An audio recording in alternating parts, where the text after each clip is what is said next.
Phoenix Down Radio is on the air.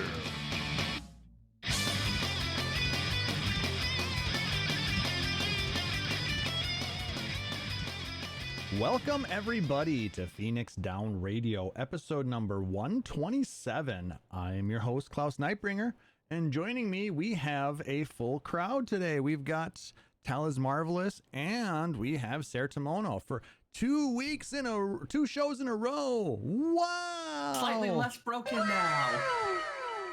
Yay for less broken. Yay for soundboarding. I'm not going to say fixed, but less broken I think is a level I'm at.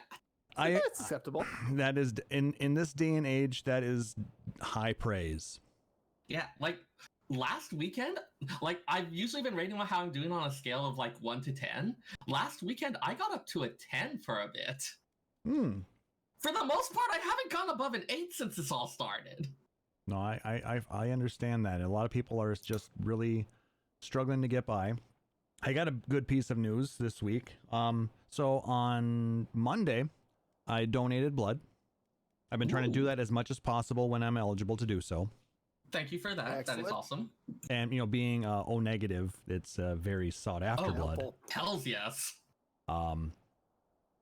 And with all blood donations right now, and if you guys can donate as well out there, I highly recommend it. Go to redcross.org, and you can look for any blood drives in your area. You'll not only find out what your blood type is, the other thing they're doing is they are testing all blood donations for COVID-19 antibodies. Huh, bonus. So free test. Basically. Sort of. I mean, it's not telling you whether you have it currently, but they will tell you whether you've had it in the past. And I am happy to say I tested negative for COVID-19 antibodies. Wasn't there some stuff about how if you do have the antibodies, they might be able to use that in helping develop the vaccine as well? Yes, that has been something that they have been looking at to see how they react with tests that they've been doing. They're doing everything they can to try and make this entire situation better. So We're doing a science. There's like a perpetual need for blood donation even in the best of times. Yes. So I mean, if you're healthy enough to donate, I strongly recommend you go ahead and do that. And they are sweetening the pot a little bit. A lot of times they will give like $5 or $10 gift cards to Amazon as well or for donating. An extra cookie. Well, they're pretty. Depends on where you're donating. They're pretty open with the cookies anyway, so that's good. Sneak that extra bag of raisins too, because you need the extra energy. Woo! I actually got an ice cream bar at my last one. Oh damn! All I got was a ton of apple juice. So like an unhealthy amount of apple juice. Which you need the sugars to raise your energy. So. Oh yeah, it was liquid sugar. I was also in college. I was super down. Woo! Yeah. So yes, if you can, please go donate. We also made some changes to our Patreon, which have been long overdue. Our Patreon page, patreon.com/PhoenixDownRadio. If you want to support us, it's one of the ways that we actually get the highest percentage of money donated. So if you really want to support the show, we do recommend that or a direct donation. If you want more of your money to go towards the show. Just Klauss, have we ever considered a PDR OnlyFans? No. That's fine. I'm not ashamed to admit, I did run an OnlyFans for about 3 weeks before it got shut down. I feel like there's a story in there. There's absolutely a story in there. Somebody made a joke on Instagram of we should make an OnlyFans about pizza. So I went and bought 2 pizzas and took pictures of pizza all over my house and then scheduled all of the posts to see how many people would actually sub for it. And it was an uncomfortable amount. I mean, what kind of pizza are we talking about here? I bought one from Pizza Hut and one from Little Caesars, and I just okay, but I pictures need of to their know love about. story. It was bad. Oh my! I need to know about the, if you will, the toppings. Pepperoni on both. Okay. Was there It's less like and the less missionary pepperoni on position of each one of pizza. these? What was that? I said, was there less and less pepperoni in each of the pictures moving forward? Only if you tipped. Oh. No, I literally just took pictures of No, that's fine. slices of pizza, and people thought it was hysterical. Anyway, getting back to Actually, no. The cheese pizza would be the missionary position of pizza. Pepperoni. All right, would we be need to like- get away from this, or it's going to get away from us. so that we're not quite to Phoenix on radio after dark. After dark. I mean, yeah, not until autumn at this rate. It's still pretty light out. Yeah. Anyway, we made some changes. Renamed all of the levels. We've got at the $5 is our opinion tier. At the $10 level, what did I name that? And of course, I don't have it up on. Give me a second. Just going to the webpage. At the $10 level, No, we what call would it. apparently help you get it up is some pizza. What have I done? This is my new favorite thing for the moment. You're not wrong. Oh, where are the tiers here? Well, I'm crying because of this, but I was about to say, I can keep going until you solve it, man. okay. So at the $5 is your opinion. Send a huge personalized thank you, an email from everyone at Phoenix Town Radio, and you'll be considered one of our opinions. You'll also be given access to our pre-show green room and Discord, where we hang out before the show, before and after the podcast, and you can tell us what you think, make comments, suggestions, or just say about how much you love us. So, the $10 level I renamed to Opinion Plus,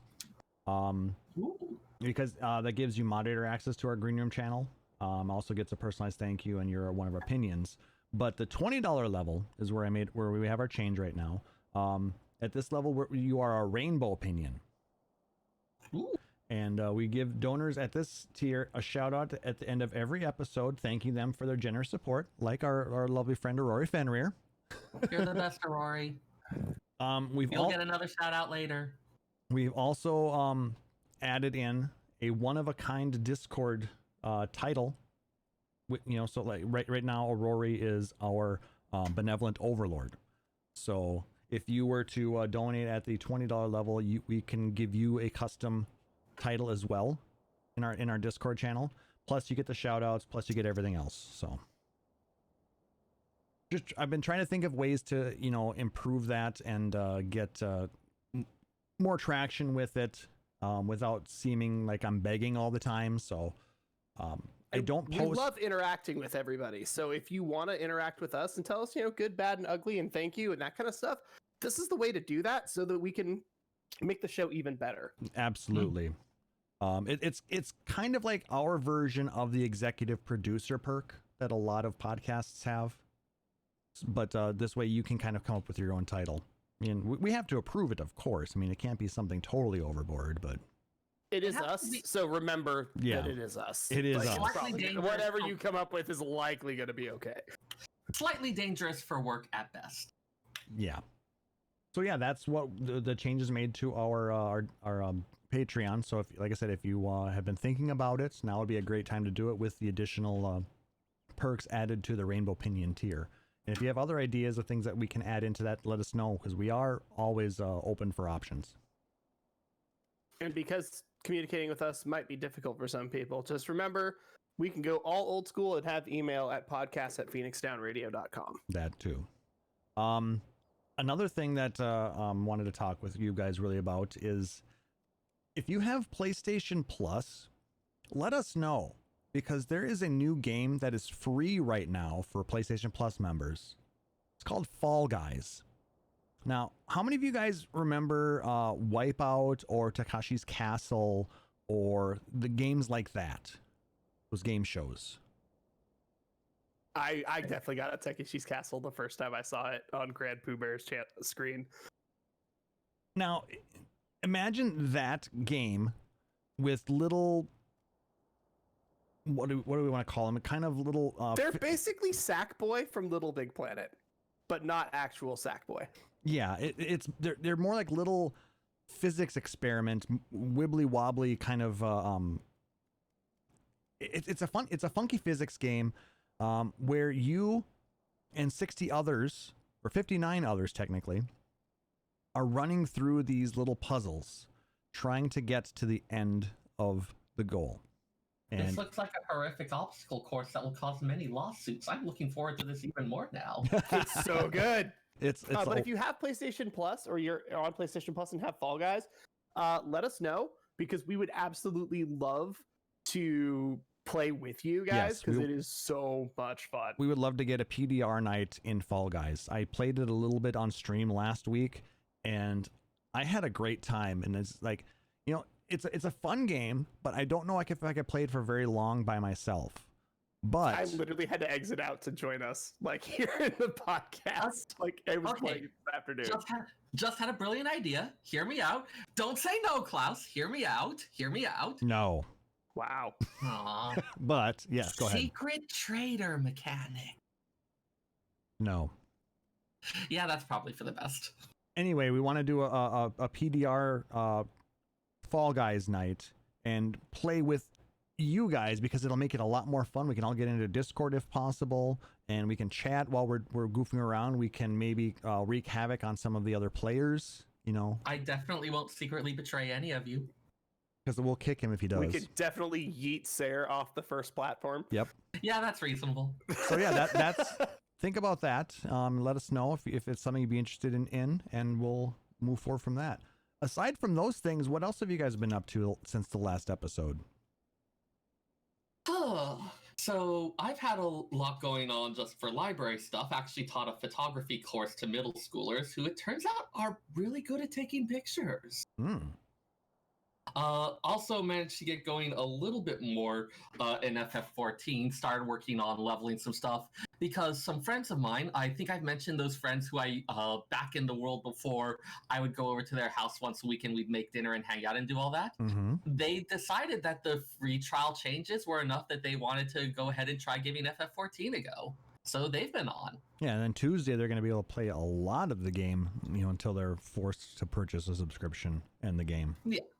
From what I've been hearing from them, they already really like the storyline. Have been really impressed with it, so I don't think that's going to be a hard sell. Yeah, the only downside to the whole free trial thing is they can't be in a free company or anything like that, or friends. They can't trade. They can't use the market board. There's a couple problems, but it's not too bad. No, they can't have. They must have upped to them because at some point I traded them some gear I'd made, so they must have decided to go for it.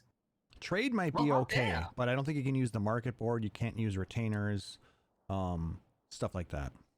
I honestly haven't looked in long enough. I can't confirm it. I think, but yeah. Anyway, but that's cool. You know that we're getting more people to come in, you know, showing that the things that they're doing actually have, you know, positive consequence. Newbies are the lifeblood. That's true. What about you, Taliz? So,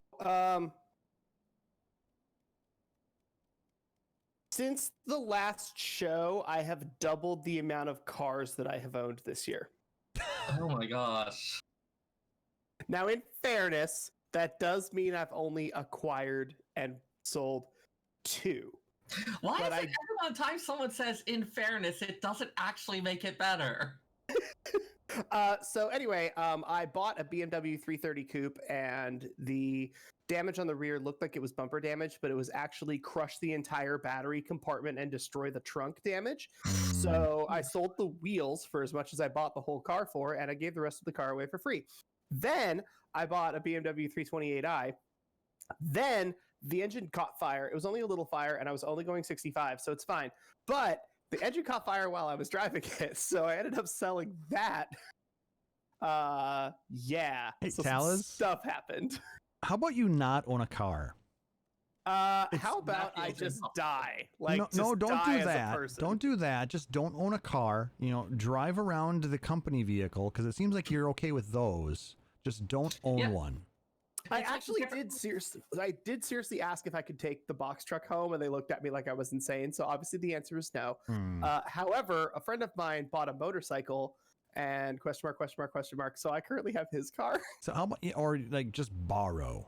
Like what we're suggesting here is the difference between marriage and a series of brief flings. Yes. Well, we know historically. Anyway, let's. I have some car things that have happened. But yes, I've owned 4 cars since I got back from Nagasaki. I have driven over 100. Damn. Okay, if we don't count the 7 dealerships I've worked at, I've actually only driven like 25, but still, it's a lot. So what's the driving equivalent of a serial monogamist? Asking for a friend. The friend is Taliz. Am I the friend? Seyrr, am I the friend? Yes. But yes, good news. Nothing actually bad happened other than I had to sell some stuff on Craigslist, which is never really great. And it was only a little fire. But I was also 200 miles from home when the engine caught fire on the freeway, so that was an adventure. I'm very glad that there's not a car version of Tinder available. So why? So I could just end up. I feel the need for that though. Oh my god! Startup. There's a Subaru style upgrade for a lot of their vehicles. It's called STI that I feel is really, really noteworthy in this particular moment.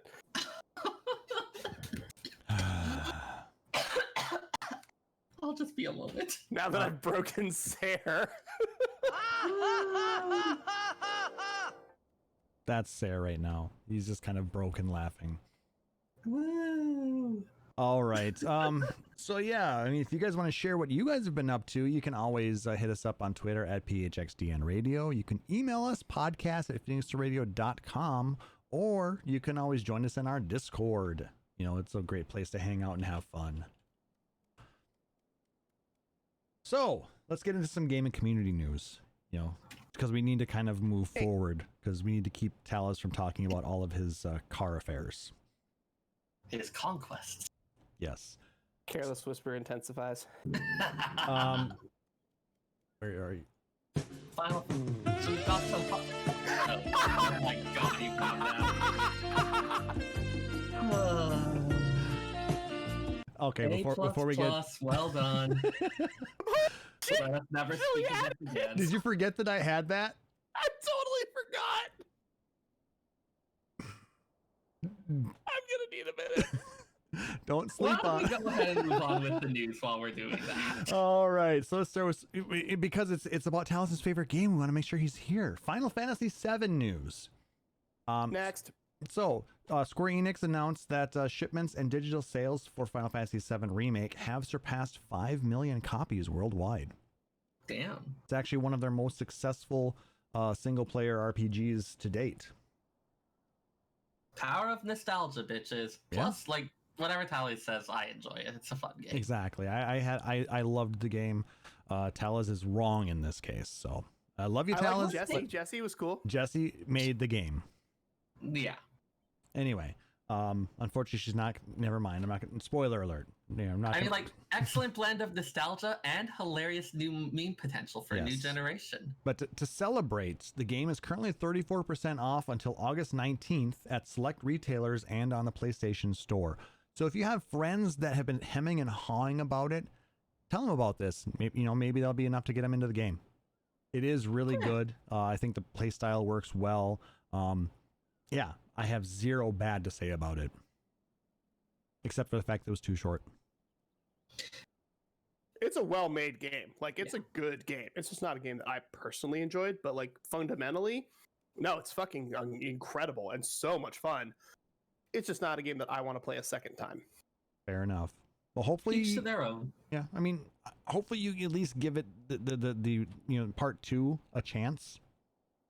I will wait until part 2 is on sale, but I will probably still get it. Again, fair enough. That's reasonable. All right, so moving on. Final Fantasy XI. We're talking about that again. What the hell? Apparently, they're getting new storyline. And part 1 was released on Thursday, August 6th. It is called... Fantasy XI has new storyline. Yeah, the Voracious Resurgence. Very unexpected. Seyrr, I need you to use your powers of library research to discover how the hell you spelled Berenstein as in Berenstein Bears. Because I need to know what universe we're in, because storyline in 11 in 2020. Okay, I am not a good person to ask about this because I remember it as being STAIN. Right, but like, it's so crazy that we're still getting stuff in 11, it's being updated, and people are still actively playing it and having a blast. It's so cool. I figured like they could keep it in effectively a maintenance mode for a while, but I didn't think they'd go up to like new content, including story level content at this point. 18 years later. Balance issues, sure. Server load, absolutely.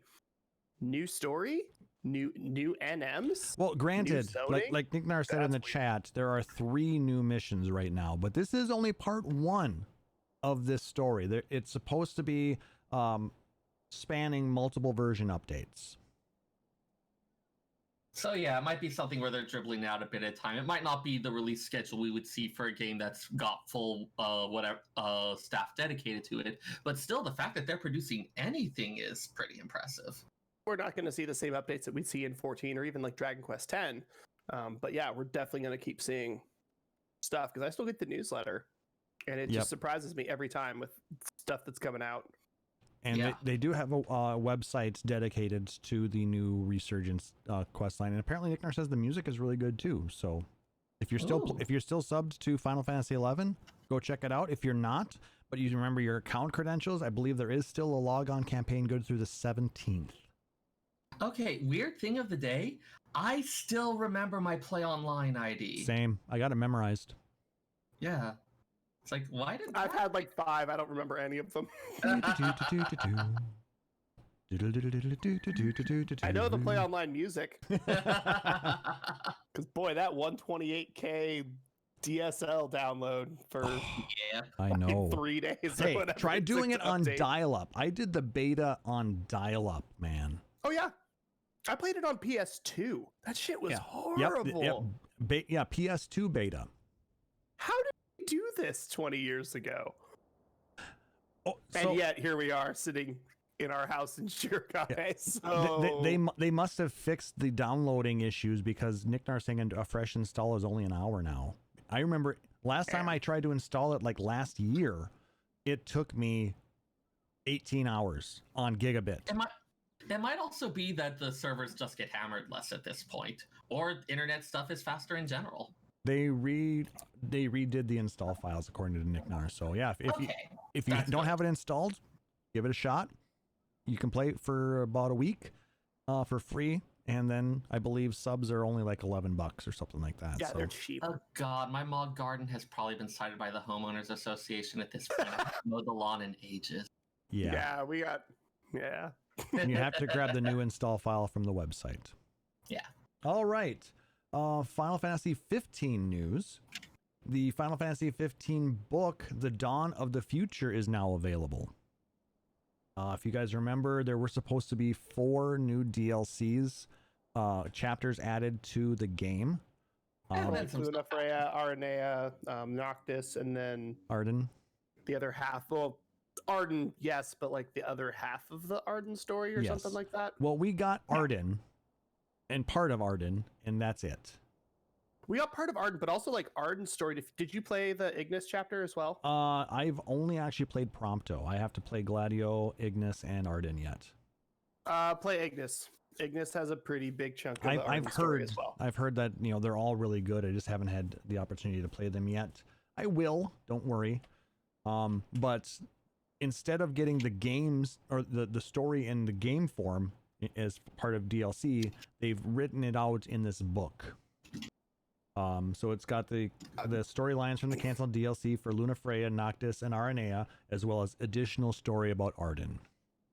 And it actually is able to give the story a more positive closure versus what we get to play through in the game. Because it's pretty downer at the end. Everybody's dead. Honestly, the game, coming from a Japanese media perspective, the way that film is built in Japan, like having kind of a weird, not great, not positive, non-finalized ending is very, very Kurosawa era of film design. So I was like, oh, okay, they're really going hard on this writing style. But then a lot of the more casual players were like, where's my ending? And then a lot of people that were super into 15 and watched Kingsglaive and watched the animations and got through it, they're like, where's the rest of my story? This book is the answer for all of those, hopefully. Now, I mean, I understood where the ending went, and I felt that was an okay ending. What he had to do for the kingdom, for the planet. Yep. It's a stylistic decision. It's definitely something that feels a little more artistic, which just like art doesn't always land with everyone. Exactly. No. So- Now, So we can- of course, the more important question is whether you chose your favorite picture to be something involving the cup noodles. There's also something to be said for Square Enix has long been notorious for, we're gonna pick a really unique writing piece specifically because we want to push that boundary and do something different. Here's looking at you, Vaughn, who is somehow not the main character of your own game. Anyway, the book is available. It's $24.99, and I'm actually contemplating getting it. I like the storyline, but I'd like to see what they were planning for the for those other stories. I mean, also, I do feel the need to point out, like, this is nowhere near the first time we've had ambiguous endings in the Final Fantasy series. We were just talking about Final Fantasy VII. Yep. Well, Final Fantasy 13. Oh God. 13 They 2. needed another 2 games for that. I mean, even 13 2 even is a little bit then. ambiguous, and I haven't finished 13 3, so I'm not 100% familiar with that ending. 10. I know enough about it, it's ambiguous. Yeah. Well, 10-2 was just Chrono Trigger 3. We don't talk about Almost. 10 2 here. 13 2. 13-2. Yes. Sorry. 13-2 is Chrono Trigger 3. Yes, 13 2 is amazing. I love that It's game. very, very fun. Yeah. Chrono Trigger 3, the Pokemon crossover. Yes. It's the Pokemon game. Everybody. God, yeah. That's a rabbit hole we could go down for an episode or 3. Oh, Yeah. and we probably will. We are a long way away from FF13's music, so we'll have to save that for another day. And like I said, maybe down the road we'll start talking about some of the other games as well, story-wise and stuff like that. Maybe we'll make homework to play through some of the games and. Oh God, I still need to finish 15. Let's keep going at this point. All right, so, and there is a ton of Final Fantasy 14 news. Surprise, Shock. surprise. One of them that I actually didn't put in the show notes, but you can see it if you're watching us live at twitch.tv/PhoenixDownRadio or on the VOD at youtube.com/PhoenixDownRadio. There is a lovely minion sitting right in front of me of Cat Mommy Dulia Chai. You get that from the code from the new art book for Final Fantasy 14, which released, I believe, last week. Aren't they also doing a re-release of some of the older art books? They are. They announced that the Heaven's Word and Stormblood books will be re-released in March and June of next year, respectively. All 4 books. She just gave Weird Cat Dad a bone-crushing hug. So sweet. And if you look at poor China's face, he's just like, it's absolutely adorable. If you can zoom in. That's what it'll be. So we were discussing before the show about how we've had Weird Cat Dad Dating Sim and then Weird Cat Dad Solid, the stealth game. Next one will be a medical game where we have to revive Weird Cat Dad. Yes. Weird Cat Dad Trauma Center. Yes. Yes! Oh my God, Trauma Center. That takes me back. I know what I'm looking for after the show. Yes. So yes, if you haven't ordered your copy, they are still available out on the Square Enix store, so go get them. 24-hour maintenance starting on Monday, August 10th at 3 a.m. Pacific time. So if you're planning on playing on Monday, nope, not happening. Just another maintenance Monday. Whoa. T-shirts available now at PhoenixDownRadio.com. Actually, at redbubble.com/phxdnradio. Oh, hey, sure, that works too. Man, we've had months to do it, and I still saved all my irregular Tombstone of Lara farming to the last few days. I've been doing it slowly and steadily. I think I'm close to more than 500 tomes now. Damn, I've got 7. I mean, I only need 14, so...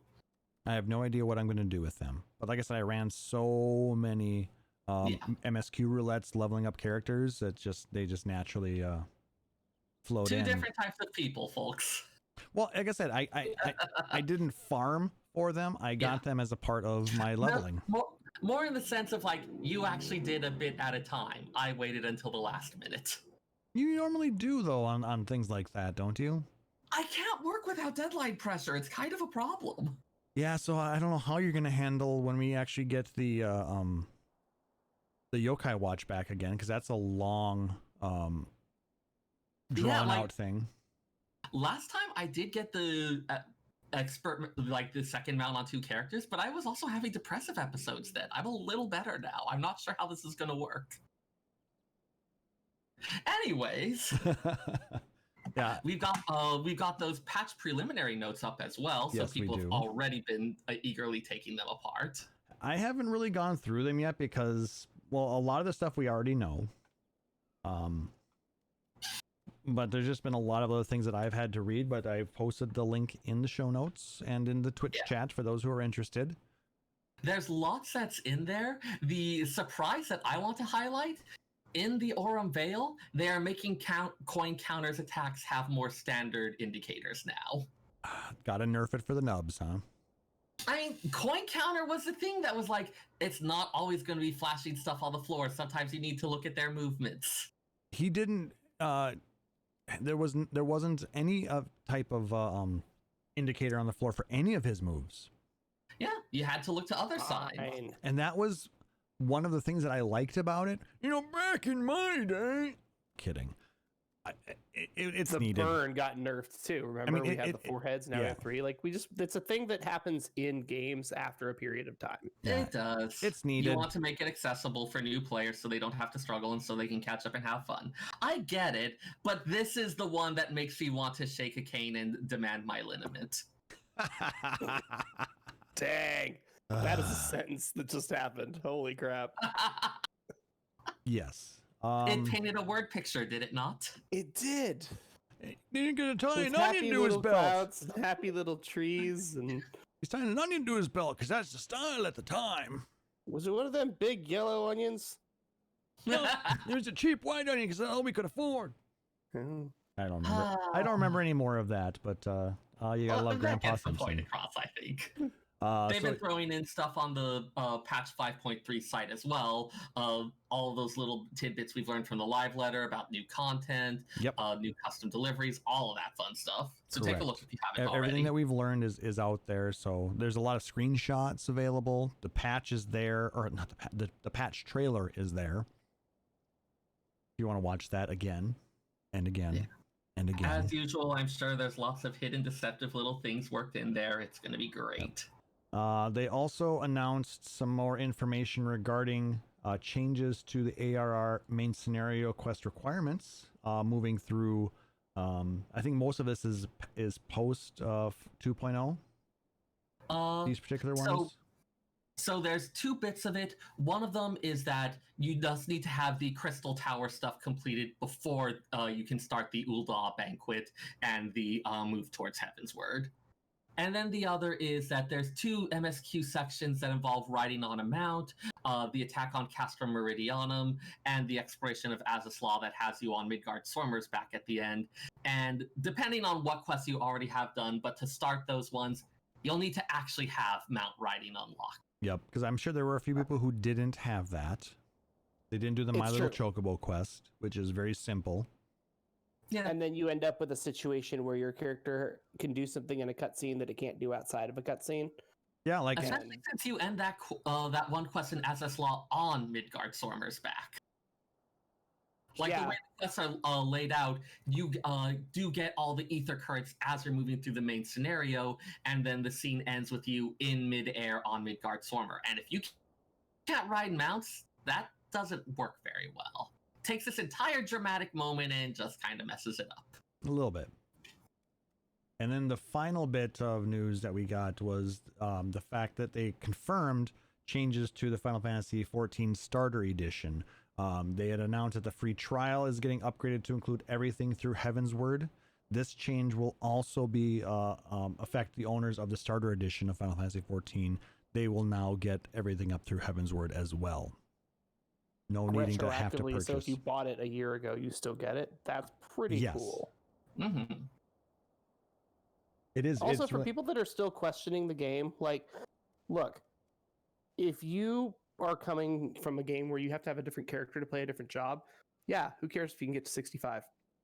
Here, you can change weapons and change jobs. So if you play one character and you play every single job to level 60 and you play through all of Heavensward, you're sitting on hundreds of hours of gameplay for free. Yeah. Probably That's a into lot the of Final thousands. Fantasy. Potentially into the thousands, depending on what you're all doing.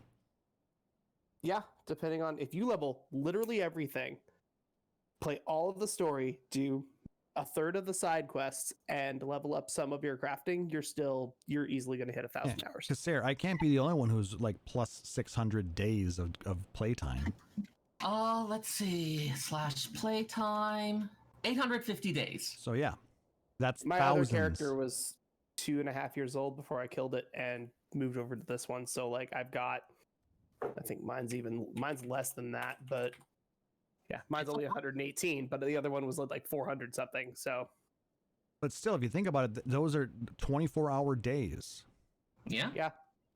If we were if we think of it as 8-hour days, as if it's a job that you're working, multiply by 3, that would be the equivalent of about 7 years. Yeah. I wonder if that includes my 1.0 playtime. Oh no, it's just because I've worked significant overtime in this scenario. There's also something to be said for like right now we're playing sort of like this is 3 hours. I would say I haven't looked at my screen until right now. I would bet that less than 10% of my time is idle. Yeah, there have been times where I've basically used it as a glorified chat room, but even then I was like spending time with friends, blowing off steam, wandering through some area or another, not really doing anything, just looking at the sites. Like, just because it is not quote-unquote productive time doesn't mean it's not time that you're spending in the world. I mean specifically AFK time. Right. But I mean, just like, you can have plenty of stuff where that number is larger, where it's not just AFK time, but also just you're not necessarily doing much, but that's okay, because you don't have to be quote-unquote productive. I'm betting Aurori has hours like we do, Seyrr. Yeah. Oh yeah. Aurori just chilling by a bell. Yep. You're there all the time. Yep, because that's what Aurori does. And I would hate to ask what Frank's numbers are. He is a fucking institution on our server. Yeah, People get worried if he's not there. Yeah, if he's not sitting near the Aetheryte in Limsa, people think there's issues. Yeah. He must be over 1,000 days. I'll ask him sometime. I really want to know. I really want to know. I mean, over under on 1,200 days. It'll be less than that, but not by a lot. He's online right now, which actually tells me nothing about whether he's actually at his computer, but I'll go ahead and ask him. Yeah, I'm DM him, see what happens. I'm actually on the over on that. Anyway, moving on. So yeah, that's our Final Fantasy 14, or the majority of the news. Did you guys end up taking off Tuesday to play the game? I can't. But I mean, my schedule's in kind of a weird place where my hours are not really set. So technically, no, I'm working my full set of hours this week, but effectively, yes. I will be working. working. I'm going to have to go into the library for a few hours to man the phone lines for some stuff, but otherwise, yes. Oh my god, Aurori. Aurori wins. He said, "Is this a trap?" Okay, is it over 2,299 days, 4 hours and 59 minutes?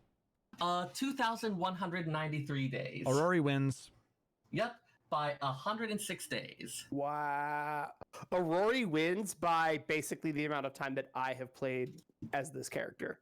Yeah, I mean, you add me and Seyrr up, and we still don't get close to either one of them. You add all three of us up, and we're not there. I think if we added Pixie and or Chili, we might get close. Well, Chili's got a lot of hours too, I'm pretty sure. Yeah, that's what I'm saying. We love this game. Can you tell? All right. I mean, I have a tattoo. Like, I'm kind of in. So, let's go ahead and jump into our discussion. Last episode, we did disc 1 of the Final Fantasy V soundtrack, and we gave Seyrr and Taliz a lot of feels and a lot of memories. You did. It's a good game. From my home. Oh, damn it. Now we get into the second half. we are now going to dig into the second disc, and this is where a lot of the music really starts to just get amazing. Let's jump right into it, shall we? Amazing in different ways, I'd say. But yes, let's get into it. We start with X-Death's castle. This is also the barrier tower section. And this is the hey, you're done. This is no ordinary dungeon. This is going to wreck you. I hope you have a lot of items. Fork Tower as well, I believe. Yes. Is it? Okay. According to the notes. Thank you, notes. Yeah, thank you for having notes, because boy, I remember some of this, but not all of it. There's just too much information for one human being. No, I know, and that's why I really appreciate. We are continuing to utilize FinalFantasy.fandom.com for their amazing gathering information here. Yeah, it definitely has this really big, imposing feel to it. Again, it's a dungeon, but this is not the kind of dungeon that you can piece out from and come back to. This is the type of dungeon that if you hear this music, you turn around as soon as you walk in and spend every single gil you have on potions. Yeah, especially compared to like the ones from the mountain stuff we heard earlier, where there's like kind of that excitement of ascent. This one's not about excitement. This one's about being on your guard. Exactly, and it's not a rise into adventure. This is you might not leave. Yeah. All right. Good The stuff. next one.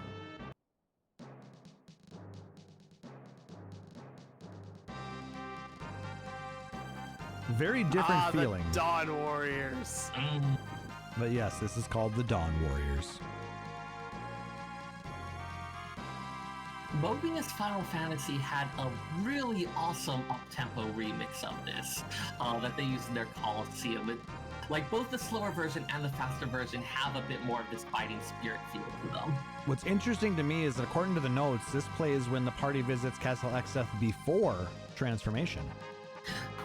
That one, I believe, is because the visit before is when Galuf is infiltrating in order to spring the rest of the party.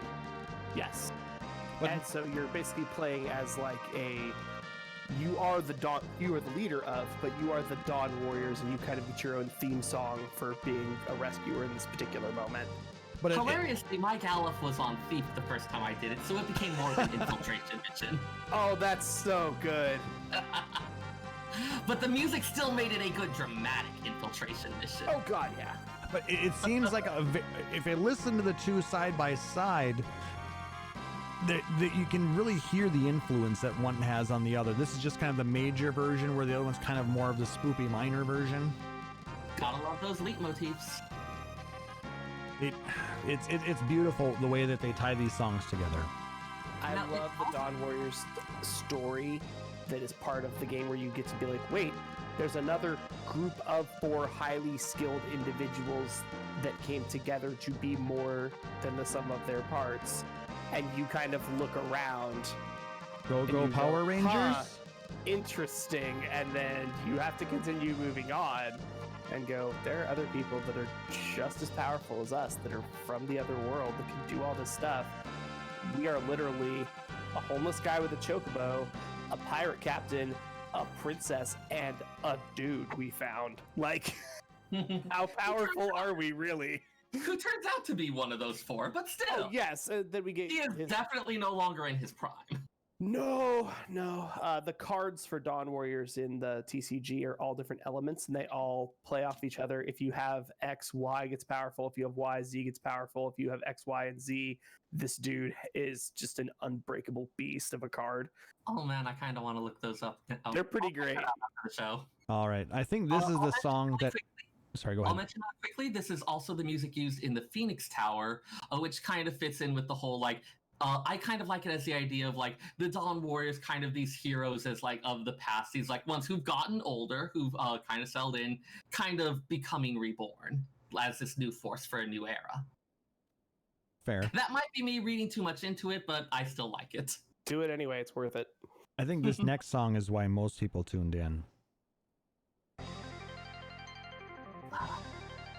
every time. Me too. This is where we fight like men. And ladies are dressed like men. I am resisting the urge to drum on my table so hard right now, I want you to know. Oh, You mean this? Every time I hear this song start, every version of it, my eyes go wide and I just grin ear to ear because I know that whatever is about to happen in whatever game it shows up in is going to be an absolute freaking party. Yes. And it's something that they keep bringing back in game after game, in part because Gilgamesh himself keeps making appearances. Being a wanderer of the dimensional rift helps with that, but it's also just a really good tune. Yeah. If you want to know more about Gilgamesh, you can go to phoenixonradio.com. A while back, Seyrr actually wrote an entire Lorbrarians extra on Gilgamesh. Oh yeah, them wacky Mesopotamians. Wasn't the Mesopotamians Babylonians? Yes, Babylonian, I think. That's the one. But this was when it shows up in 14. I was playing with my roommate Ben, and he's not super familiar with the older games. And so when the music started, I immediately sat up on the couch and was just like, for all business, like ready to go. And he was like, "You don't know what's happening." I'm like, "I don't care. This is gonna be awesome." It's really amazing that it has this much of an impact because the melody itself is fairly simple. Like, it's a reasonably short loop, isn't it? It's a very short loop. However, the fight is absolutely bananas because the first time you hit him, you're like, okay, I'm a little, about evenly matched. It was a nice mini boss fight. And then the second time you hear this song and you fight him, you throw every single thing you have. And he basically brushes the dust off his shoulder pad and says, okay. Like, this song is it's simple and it's chill and it's pretty straightforward. You know what's happening, except that you don't know what's happening. Everything that can go wrong has. And then he comes at you with the most powerful weapon that he has ever found in the galaxy. It hits you for 1 damage. This And is you far just from have the most no powerful clue sword. What the fuck is going on for the whole fight? It's so much fun. He's such a goofball, too. He's like a really memorable character in that way. Like, you've got your standard X-Death is like, wahaha, I am the master of evil. And then Gilgamesh is just like, if not for the fact that he was working for X-Death, you could totally see, yeah, we're going to pummel each other and then we'll go for beers. Well, that's... He's designed to do that in this particular story, and we've seen it in a lot of was it Wedge and Biggs have done it in a couple versions that they've shown up in. Salt and Pepper and Chrono Cross have done it as well. There's lots of little characters that we're like, okay, we're going to put in a dude, and it's going to be powerful, and it's going to be annoying, and it's going to test your battle skills. It's also going to be comic relief at the same time. But Gilgamesh worked really, really well on it. Like, I know all the ones you're talking about, and like Salt and Pepper and Chrono Cross, they were like, okay, but they just didn't land as well. But something about Gilgamesh landed perfectly. Exactly. Once he fell to the earth because Enkidu can't support him, but yeah. Seriously, play FF5 if you haven't. It's a freaking awesome game. You fight him so many times as well. 3 times, 4 times. And you can steal a separate piece of the Genji armor from him each time. I think 2 pieces in one of the battle because there's a mid-battle transition. Second to the last. Yep. Genji armor. Anyway, just a banging tune. I mean, we could talk about Greg forever. Yeah, we are 15 minutes in and we've had 3 tracks. All right. Let's go. I'll also throw in that for Japanese players, this one might also have some significance just because Gilgamesh and the whole thing of fighting people on this big bridge ties back to a famous legend about a warrior monk in Japanese history / folklore, I guess I would say. Folklore. Yeah. History is a very weirdly used term in Japan. Yeah, and mythology is not quite the term I want, but yes, I think folklore. About a warrior monk named Benkei, who a lot of the things of Gilgamesh, like challenging people to duels, stealing their weapons, and is taken from elements of this. So it's kind of a fun blending together of all these cultural references that has even more impact for them. It's East meets West. Something like that. All right. Next song is our second overworld theme.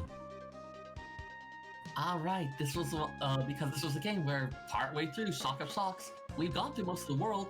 Now we're going to a second world. Which this was a Super Famicom thing, because like we talked about when we were going through 4 had 3 world maps. Yeah. It was above ground, underground, and moon. This does the 2, but because it's based on, we find out very early that, hey, there's a second world, and that's where Galoof is from, whatever. Like, we know we're going to go there. It's very, very boldly put into the story, hey, there's a second world. You will be there at some point if you're paying any amount of attention. Right.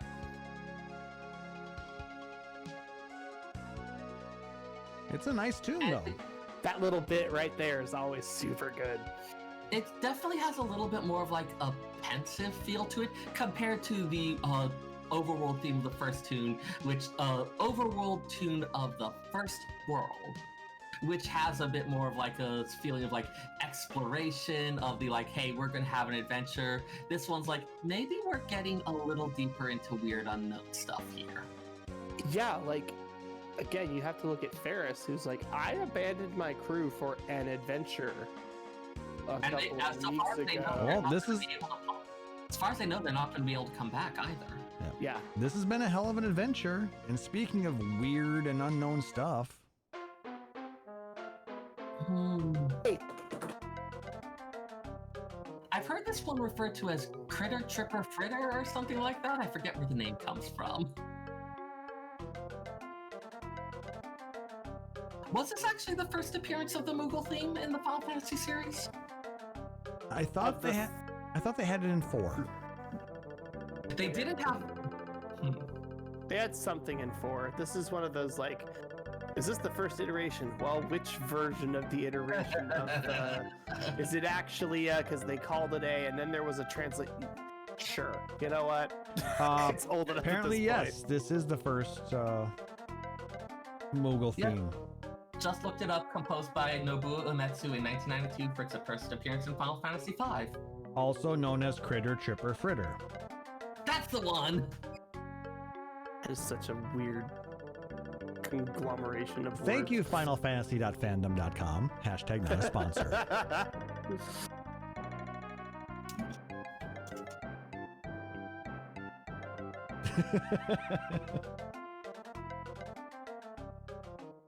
But man, how this tune has changed over the years. I mean, we get it all the way to like in 14 we had Good King Mogulmog, and how it sounds so much like a something out of Nightmare Before Christmas. Yeah. I Now, still remember being in a team that we got stuck, we wiped completely. We were in like it was a little like baby static that we found on Party Finder, and we'd been sitting there for 40 minutes, and we had the same revelation that everybody else did on day one, where we all just sat there and we were like, how the fuck do we do this? We started listening to music for a minute. We'd like, you have to be kidding me. Like, just the fact that we figured it out literally by being frustrated and sitting still for 5 minutes is the most Moogle thing ever. Do nothing and your problem will be solved somehow.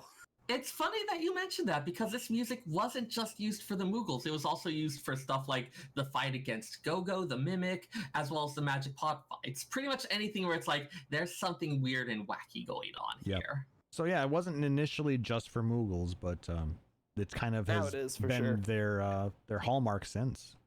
Mm-hmm. Mhm. Continuing on.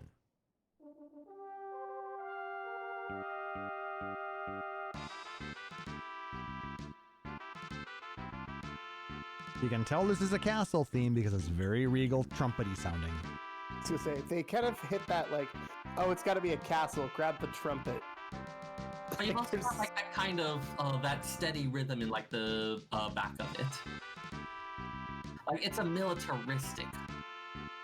Well, this is the Castle of Dawn.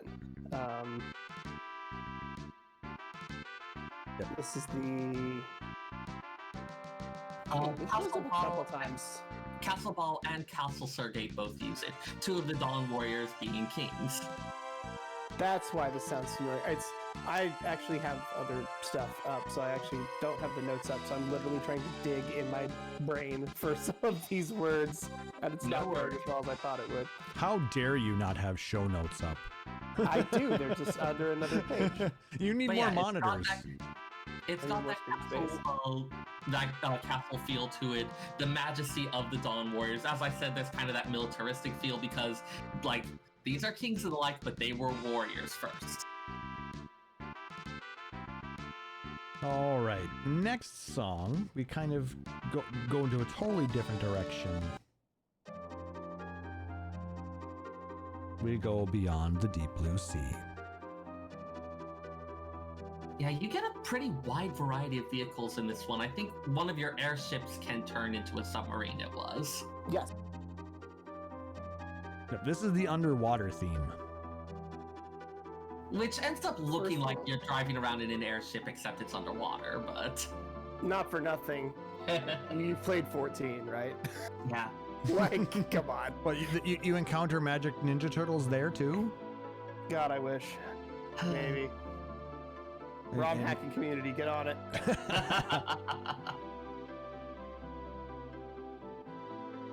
But is there a lot of exploration underwater? Really?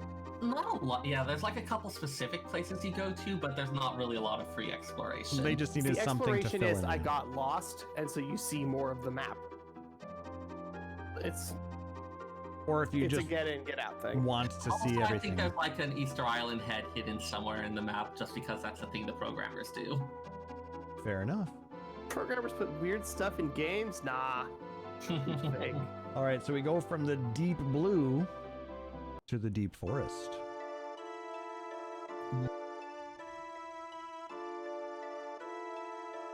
Or specifically the Great Forest of Moor, the legend of the deep forest. Yeah, this is where you're delving into the Forest of Moor, trying to find the tree that's kind of like X-Death's origin. This is another one of those ones that fits in a little bit better with Japanese culture, where you have the idea of like at shrines you might have a tree that's used for purification, where things will be wrapped around it, and like evil spirits will be sealed within it to be purified, stuff like that. God trees. When I think of the Final Fantasy V soundtrack, I think of Ahead on Our Way, I think of Battle on the Big Bridge, and the third song I think of is this.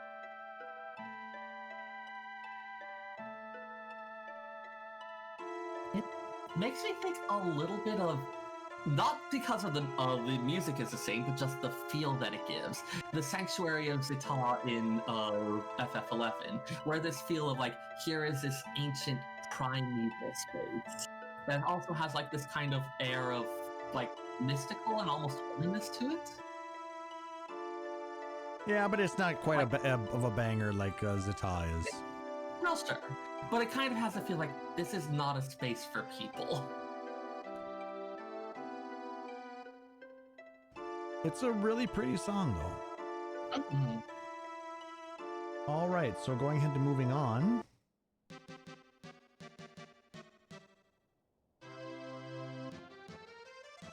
There's got to be a dance. Ah, yes, this would be after your unexpected return to the first world of sorts. Sort of. When you return to Castle Tycoon, they are, of course, overjoyed to see Princess Lena return, as well as the long-lost Princess Sarissa. And so, of course, we have a big to-do. Castle Tycoon is having a celebration. And it's not a dance without a waltz. I mean, I guess it could be like a tango or something. Oh yeah, if you're talking about like formal ball dancing type stuff, waltzes are the thing that comes to mind. I think Uematsu just likes making a waltz for every game. Exactly. Like waltzes feel inherently fancy. You're inherently fancy. I am, thank you! Lord. Pinky extended and everything. Oh. All right. Oh. Next theme is a little bit more fun. Oops. How about we do that? One of my favorite songs. So you think at first this is just your basic Chocobo theme, but it's not quite.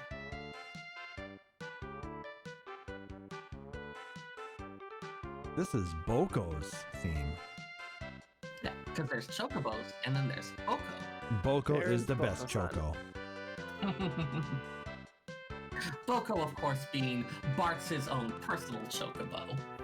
Boko-san! Which I know I mentioned before, that ended up being the name of my MR2. I mean, I thought about naming my car Boko at various points. Well, my Bannon got me a license plate frame that said my other car is a chocobo. And it has 2 chocobos on either side of the frame plate. And I installed it, and then I was like, okay, well, eventually I'll get my actual license plate. And when my actual license plate came, my license plate number for the MR2 was BOKO332. So my license plate was Boko-san. Nice. But it's Boko-san San-ni, so my actual name was Boko-san. All right. Gotta love Boko Boko. no Choco we have in the chat. Love it.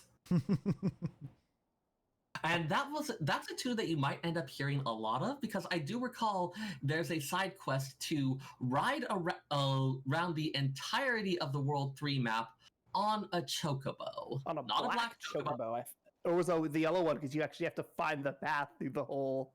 Yes, of the because thing. all those various island chains from the 2 worlds just happen to line up because those 2 worlds were originally one. Good times. All right. Next song. Speaking of the 2 worlds that were originally one, Yes. we have a new world. Kind of literally in this case. Which they also took the name of this song and applied that to their smaller orchestral concert series, A New World Final Fantasy. Yep. Now, in the backstory of Final Fantasy V, this is how the world actually had been 1,000 years ago. So technically this should be called an old world. So yes, but I mean, everyone who knew that world is long gone, of So course. it's new to you. The sorcerer and Nuo had been using the power of the void to wreak devastation, and one of the things they did was split the crystals into 2, which split the worlds into 2, and then seal Nuo and the void in the rift between those 2 worlds. So this is what you get to listen to when you're running around this new merged world. Next.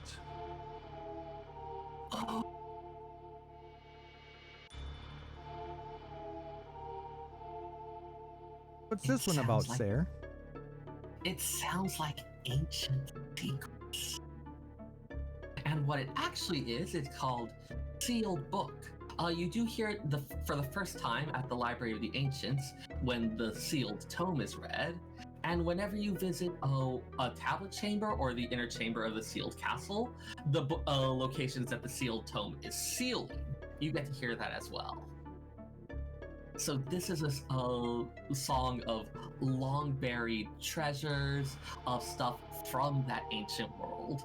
The 12 weapons sealed by the tome were the weapons used by those who defeated the original sorcerer Enuo, and then were sealed away for a future threat. And I think you, again, keeping with the whole heavy focus on the 4 elements in this game, each of the sealed tome seals 3 different locations, or 4 different locations, each of which is associated with one of the elements. How convenient. Yep. The 4 elements, again and again, is like a central theme of it. All right, and our next song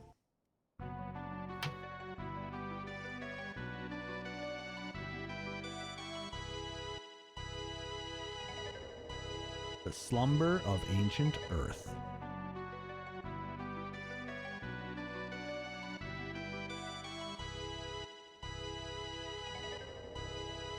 So, like, this is not specific to a dungeon. This is specific to all of the kind of Earth-themed areas that you end up going to. So you see it in Jackal Cave, you see it at the Pyramid of Moor, and there's also the Desert of Shifting Sands. So anything that's kind of that sand, dirt, trying to lean in hard into the 4 elements, because it's 5, right? Like there's like the 4 elemental crystals are a huge part of the story. So they wanted to have sort of a song for each one. Like we heard earlier, there was the one that was Deep Blue Sea, which wasn't really thematic to a dungeon, but it was still very aquatic. Legend of the Deep Forest kind of feels green, if that makes any sense. This definitely feels like an earth. Yeah. That little bit of chord that goes in there just really sinks it in. I do like to point out that you mentioned it's the Pyramid of Moor, which is the same name as like the Great Forest of Moor. And this isn't because someone was just going around and named it. This is because when the worlds get overlaid, the Desert of Shifting Sands overlays partially onto the Great Forest. So you have this forest surrounding this desert. Like that is really weird because in SNES graphics, like we only had so many tiles. So like every once in a while you just show up and shit's really strange. Yeah. Some stuff lined up nicely. There's a cave that ends up being placed underneath the castle of Ball, such that if you go in through that cave, you can get into the locked basement. I believe that's where you fight Odin. But they really took advantage of the 2 split worlds and having them combine in interesting and unexpected ways. That's actually pretty clever. Mm-hmm. Our next song is Prelude to the Void.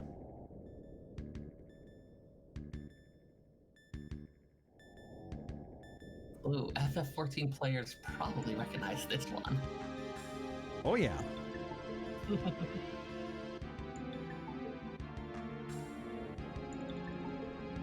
Those initial bits sound almost technological, which, given the rest of the game, really helps add to that otherworldly feel of it, given that you've had kind of a medieval-ish setting throughout.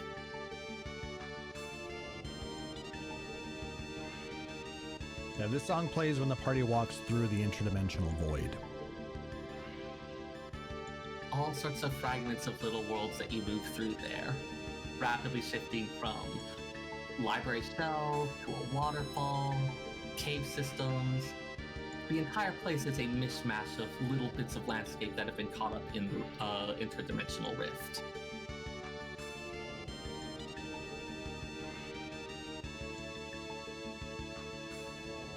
It just really has an interesting feel to it.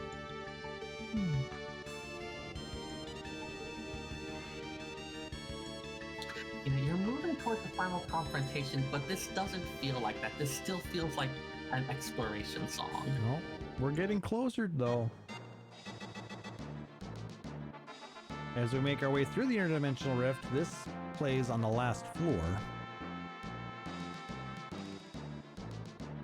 Searching for the light at the end of the tunnel, this song is aptly called In Search of Light.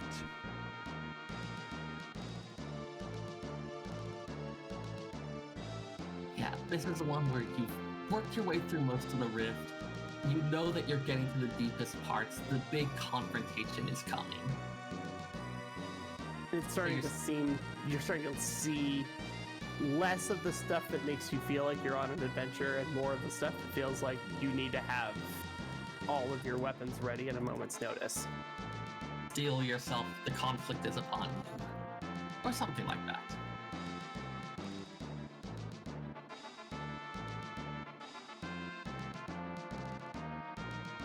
Until we get to the decisive battle. I think that's another one that Deltascape Raiders are familiar with at this point. Those drums. God, those drums, good lord. For MIDI based, they have a lot of feel. Yes.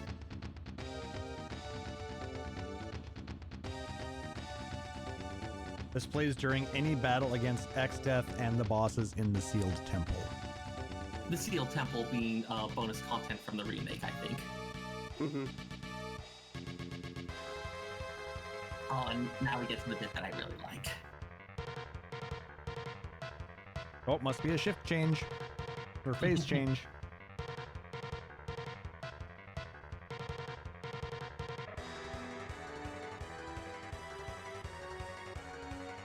Yeah, you've again got some of those motifs of X-Death's theme, but punched up a bit in like this kind of weird mind-bending battlefield.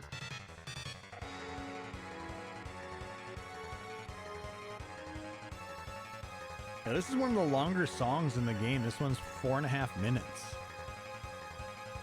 So Yeah, most songs in this game are really short. Like, and there's New still World is really 2 minutes, Sealed Book is 2 minutes, give or take. I suppose for what we would consider to be longer shorts, yeah, they're shorter. But I mean, for this time frame, you know, having an average length of about 1.5 to 2 minutes, that's significant, actually. That bit that I don't know if it's intended to be a flute, but whatever it is, it gives it again another kind of nice otherworldly thing to highlight the nature of the enemy that we're fighting here. I mean, dude is an agglomeration of evil spirits in a sacred tree that managed to achieve sentience and start doing its own thing. This is weird bit. Welcome to Final Fantasy. I was gonna say, like, that's one of those, like, when you're describing Final Fantasy, you come up with a very interesting list of words and put them together, and somehow that's true. Yep. I think they just This threw. is an evil tree full of spirits that gain sentience. Sure, that's fine. Like, that's not actually that weird, honestly. They threw And darts. then it became a warlock that wants to seize the power of the void to destroy things. Yep. I think what they did was they threw darts at a bunch of words on a board, and then whatever they hit, they're like, challenge accepted. I mean, it's something that makes a little more sense for the Japanese culture. You already have the idea of like, hey, you have these trees that you seal evil spirits in.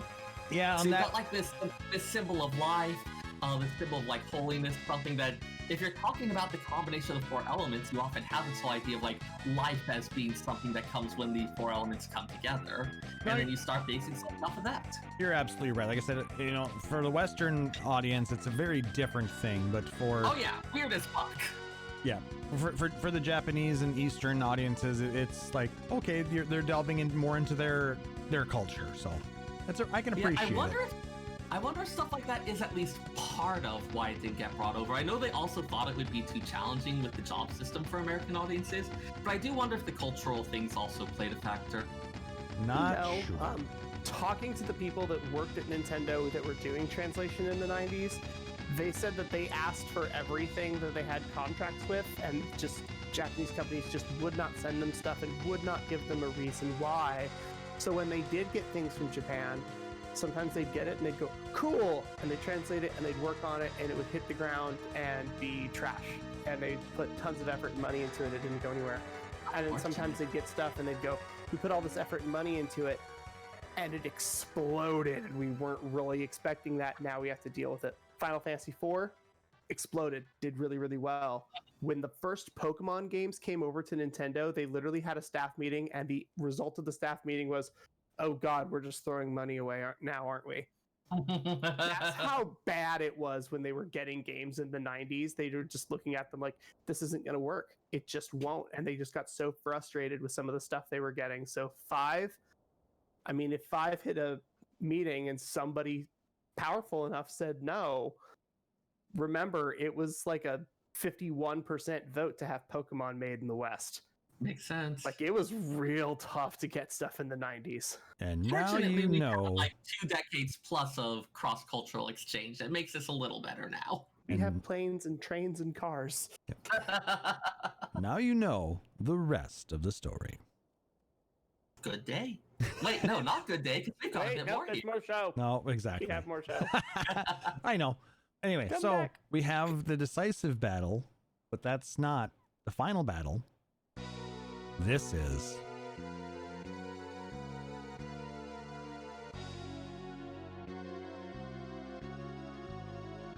guess when this song plays. So yes, our already evil warlock tree loses control of the power of the void, gets pulled into it, and comes back as this even weirder. I keep using the word agglomeration, but I don't really have a better word for it. The Neo X-Death is what he ends up being. And it's, I mean, okay, for anybody that's ever read or studied any form of Journey to the West, you know that the antagonist has to fall, rise again, and be defeated again. That's just how the trope works. And this is that second rise. This is that comeback. This is that you have defeated me. You have celebrated. I am breaking that celebration because now I have returned with a thing that you didn't know I was going to have. And they come back. He comes back as Neo X-Death. He comes back with the power of the void, not as a weapon, but as an all-consuming power. And you're like, cool, this girl has cat ears on her hood. We got this, I think. You have to figure it out. You get teaches that like it's no longer just about I will use the void to dominate the world. It's I will return everything to nothingness. It is the void has dominated me, and now stuff is happening. And we have a kid, a cat girl, a pirate, and a homeless guy. Welcome to Final Fantasy, y'all. Let's do this. Everybody's cross-leveled in Paladin and Monk. We don't have to do anything. We're gonna win anyway. Some of us used other methods. Oh, Scholar's definitely the better method, but it's still fun. Dual wield blade blitz, a spell blade. Oh, the one so broken that it became Bartz's experts in Dissidia. It is so broken that, yeah, Dissidia and Duodecim both have it. Just like, hey, we're gonna show off the stupid stuff we do. Yep. But yeah, like, you have the bits of X-Death. You can see he actually looks more like a tree at this point. All sorts of weird form spoiling about him. Regular messages about a battle status saying that the laws of physics are being broken. Like, it's menu-based, so like this isn't like if this was the 7 remake, right, where we could roll and move and dodge. If they tried to do that for this fight for a remake of 5, it would literally just be a randomized game physics as part of the fight mechanics. Would probably be a thing they did. All of a sudden, gravity reverses in this weird bit. For some reason, when you move to this bit, you move halfway across the battlefield and facing 90 degrees to the left, and you don't even know why. The world is just broken here. The void is leaking through and messing up everything. And you're standing there with a blue vest and a chicken knife. This is not how we saw our adventure going. But what an adventure it's been, Phoenix huh? down to Lena, you're just going, hey, remember that time that we were grinding and it was awesome? We should do that again. That was fun. The Wyverns were great. Remember when Galoof was here? Remember when Boko was here? That was awesome. What's happening right now as you get hit in the face with Void Lightning? Yeah, this is a game about people who were just on an adventure and exploring and got caught up in something bigger. But eventually, you prevail.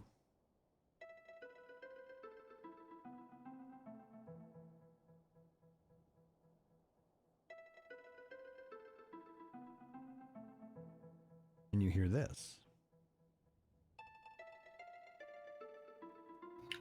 Because even after that victory, you're still out in the dimensional rift, the farthest reaches. You're as close to the void as you can get. And the last person that got closer than you just fought. Much like when they went from the first world to the second, there's some amount of, we didn't really plan about how we're going to get out of here, did we? Intimidation is not something that they hit in advance. It is definitely something that they hit when they realized that their exit strategy was, we were probably going to die. We saw ourselves doing something more, and then they did. Yeah. The song is called The Silent Beyond, Seijaku no Kanata, and it is the ending scene. It is the final part of it. It's the It's the first part of part the of ending it. scene. It's not the credits, but it's one of the last chunks of dialogue that you go through. They also encounter the Dawn Warriors at this point, all of whom have passed away in the story. So this is like some kind of like spiritual remnant of them in the interdimensional rift. That is a good story element that I will bite on every single time of it's the end or it's the very beginning of someone's chapter and they get to see every single person that is going to affect or has affected their path that's dead. They get to meet those people and they get to have a final word with them before moving forward with their own narrative that is their focus. This little bit of the song is kind of like a little more hopeful thing. Like, this is the light in the darkness here.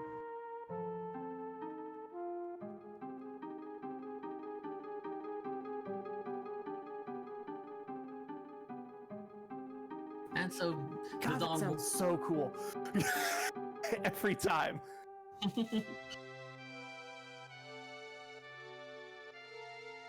There's so many pieces to this. Yeah. I mean, so the Dawn Warriors, as their last act, they help the new Warriors of Light in get they send them back to the world. We also get to talk to the Dawn Warriors, but it's also the four of us. And we get to talk to each of them in turn, say, hey, I'm Bartz, I'm the de facto leader. Thank you for helping us. It's like, I am Ferris. I didn't have a memory. I had something I thought was doing. Thank you for what you've done. Galoof talking to his granddaughter. Like, thank you for taking over. Thank you for protecting the world, even though I no longer could. Like, those pieces of dialogue and those exchanges, whether they're in text or not, there are points where you literally just have all the characters on screen that you've been interacting with for the last 25 to 50 hours. And you know these people. And you have this music playing in the background that's ebbing and flowing. And it's a very powerful scene. One thing I will note is that this was also the first Final Fantasy game where there were kind of like little variations you could get in the ending. Because when those Dawn Warriors are sending the Warriors of Light back, some of them may not quite make it back. It was an interesting mechanic. Anyone who was dead at the end of the final battle, they're too exhausted and they slip away into the rift. Which comes up a bit during the next piece, which I think we can move to. Yeah. Fine.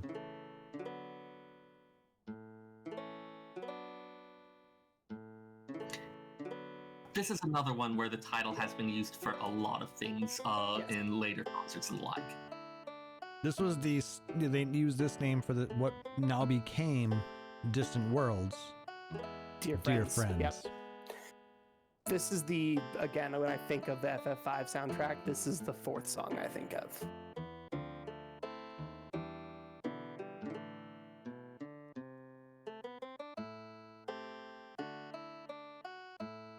And as this is playing, you have usually Kryl,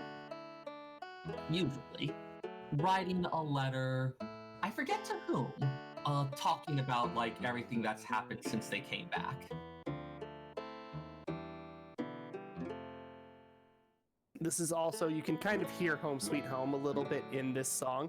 You can hear a little bit of the chord progression from it. Yeah. The letter, of course, changes up a bit depending on who came back from the rift and who didn't. I believe if Kryl's not there, Bartz is the one who writes it. I'm not sure the priority order after that. I want to say Lena.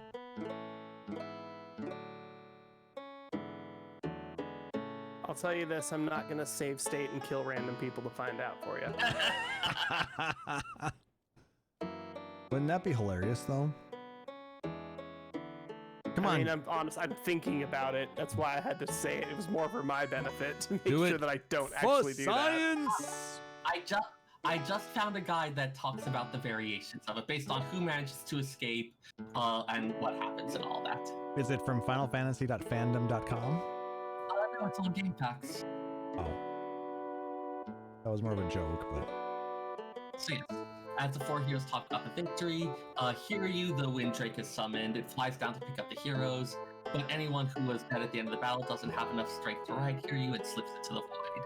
Well, okay, so the song is actually titled Shinai Naru Tomoe. Tomoe is to a friend, to my friends. It is an addressing to that. So this song is literally, I'm writing a letter to my friend.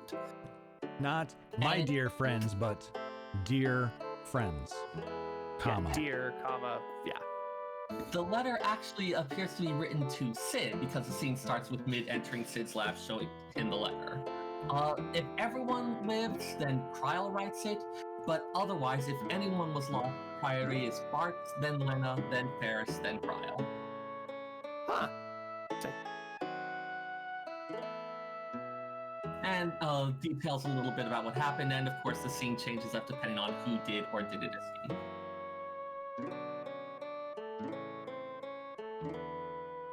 Granted, of course, at least one person has to escape. Oh yeah. I mean, who's gonna write the letter otherwise? You see him writing it in the rift. You're like, I bet if I throw it real hard, it'll get there. No. And so, after detailing all that, as Sid finishes the letter, he thinks about the party members, has flashbacks, again, depending on who survived and who didn't. And then it brings us to some final scenes at the Master Tree, that central tree in the heart of the Forest of Moor, the one where Galuf stood against X-Death and laid down his life. And depending on who makes it or who didn't, they lay down an offering of flowers for Galuf. And if anyone didn't make it out, in the distance Galuf's voice is heard, flowers grow and beams of light shine down, and those who did not escape float down from that. And the four kind of band together as now that with the Warriors of Dawn gone, now they're the ones who are going to be protecting and maintaining the world. It's a really nice little ending. And again, the fact that they changed up those elements based on that thing, I think was the first time that happened in a Final Fantasy game. I think you're right. Oh, and there's that traditional tune. This is such a strange version of this song.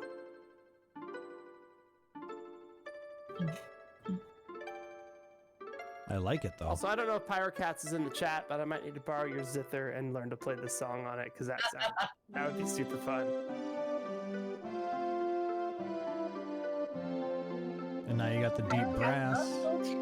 Here.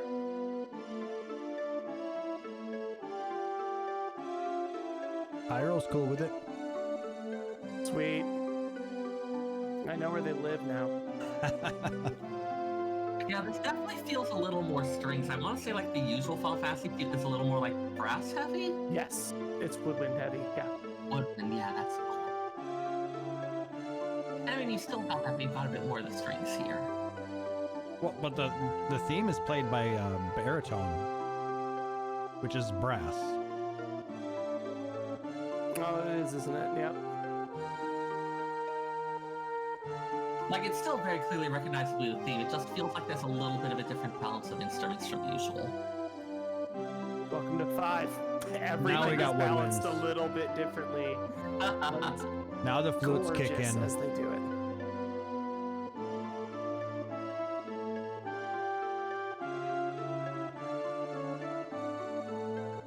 And all this was done in 16-bit MIDI. It's all done in 16-bit MIDI. This was all done in what, 1994? Yeah. Like, this game is up. Like, mechanically, there's a lot of really broken things that they kind of missed. There's translation patches. There's GBA versions. There's a remake on the PlayStation Network that you can play on Vita, PSP, or PS3 if you have it. Steam versions. There's a mobile Steam version. There's an iOS version. And there's so many ways to play this that don't necessarily mean that you have to sit for 400 hours and grind. There's streams of it, of speedrunners every single year doing this game for charity. And now they got a xylophone in there. Yeah, just You can watch it, you can enjoy playing it yourselves, or you can just message us on Discord and we will happily wax poetic about 5 for absolutely years. I do like how, like, if you ever go through one of these things with like a sound analysis thing, there are so many notes that aren't played, but that they give you the suggestion of, and your brain fills in the details. Human brains are awesome. You can suggest almost anything to them, and they'll probably believe it if you do it right. We are really overtuned for pattern matching, which is a great survival thing in a lot of cases. It's also really silly because there's thought of like, well, why should I go skydiving when I could just put earplugs in, blindfold myself, and have sound patterns blown into my ears and think I'm skydiving? And it weirdly works. And it sometimes works. It's very strange. Yeah, as Nick Nars said, this came out at the very, very end of 1992 in Japan. So it came out, yeah. Good God, 92. My roommate was a year and a half old. All right, but we're not quite done yet with our soundtrack, are we? No, we're Not not. at all. We do have one more theme in the game that, well, for the ending. Credits gotta roll sometime. And there must be a lot of credits because this is an 8-minute song. Yes, there's a ton. Plus it has some, like, zooming all over the world and other things like that, riding on the back of a winddrake. Yep, but we have so many pieces that move. And when you look at, if you look at like sprites from FF1, there's 6 classes, and there's, you know, standing, kneeling, dead. That's about it. You get into the SNES versions, and we have standing, kneeling, dead, turned back, turn left, turn right, left kneel, right kneel, shocked, surprised, jump. Jump is just moving. It's literally move the whole sprite up and down. But there's lots of little versions of the sprites. Instead of having 4 to 5 patterns that we need, we had something like 12. And we have 5 characters. And every character has a metric crap load of jobs. That's a lot of shit. That's a lot of programmers. It's a lot of artists. And the credits are long for a reason. And you can see the samurai looks very consistent across all 5 characters. And the mage knight looks the mage knight looks consistent. The black mage looks consistent. But the black mage looks very different than the time mage. Because they had different designers, but they had to be similar but uniquely different, but also have 5 characters, but also 2 of the characters are female, but also there's a 3rd female character that has cat ears. Also, Also, this is just the graphics. You also need to have people who actually work out all of the mechanic details and how the numbers should be and about what balances out reasonably and what kind of weaponry you want to have and what special effects you should have and how badly does this break the game and is it the right kind of breaking the game? And what about the people who design the overworld? And there's not just one world. There's 3. You got your map makers, you got your scenario designers, so the ones who are actually writing out the plot line here, both the big story beats and those like little moments of comic relief or little side things. And then there was the one dude that had to make sure that you could learn to play the piano in here somehow. Like, there's so much cool shit in this game. I am so impressed at how many people worked on it and how good it is 30 years later. But then there's one guy who did all the music. And I think there's also people who helped with the engineering of it. But yes. And of course, there's different bits to this ending theme. Different feelings as you proceed through. Now we're in a totally different area than we were. Not flying on the Drake anymore, apparently. This is that end of the musical protagonist singing 3 lines from each song recap form. Yeah, I think the ending scene includes stuff like the crystals reforming in each of their sanctuaries, among other things. Like this kind of feel of the world is healing. Oh, now we got. Such as it is. There's a totally different feeling now. I want to say this is when Ferris is coming back to the Pirates. Yes, that sounds right. They're like, whoa! They're like, what are you doing back, boss? And it's like, what do you mean, what am I doing back? I told you I'd be back. It's like, also, I'm one of the Guardians of the World. But no, that's not important right now. We got ships to loot. Let's go!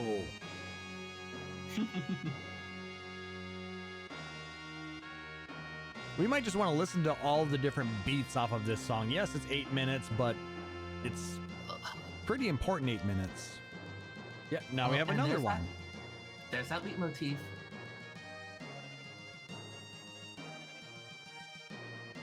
I think they must be visiting a castle. Well, that's like that World 1 map thing. Like, this might be Bart's doing something. I'm not sure. It's been a while. And unfortunately, they didn't write everything down in the notes here, so sorry. I should have been running the video simultaneously so I could watch it. Oh well. Woulda, coulda, shoulda. It's still really good. I love how they end up doing all of these. Yeah, I'm reminded of Final Fantasy VI as well, where there's like at the end, like as Taliz said, we're gonna kind of like sum up everything you did. Let's go on a quick memory lane of all the ups and downs we had. Through music. Through the power of music, we will remember trees and space and a wind drake and a pirate ship and standing in the back row and throwing rods at things and being eaten alive by a book because I was level 15. Oh, I finally found what 750 and no 750 runs, why they're called that. For the 4-job Fiesta, one of the special conditions you can choose is either a 750 run or a no 750 run. And that has to do with the rods that you can purchase and break as items to get high-level spell casts cost 700 gil. Yes. It's... If you're doing a standard speed run, all things open, you grab Blue Mage, throw medium armor on, stand in the back row, buy a bunch of rods, and then huck fire 3 at everything.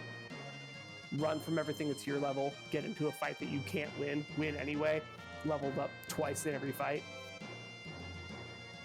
It's a cool little system, but it definitely is not in the way it was originally designed. Yep. So you can, for a challenge thing, I forget if 750 no 750 refers to the jobs or to the actual use of rods. I think it's use of rods because it's any mage job can use a rod break Fire, Ice, Thunder cast. So you can do it with Blue Mage, you can do it with White Mage actually, which is really fun if you're playing 4-job and get stuck with White Mage as your first crystal job. But you can do it with any mage type, but it does base it off your intelligence stat.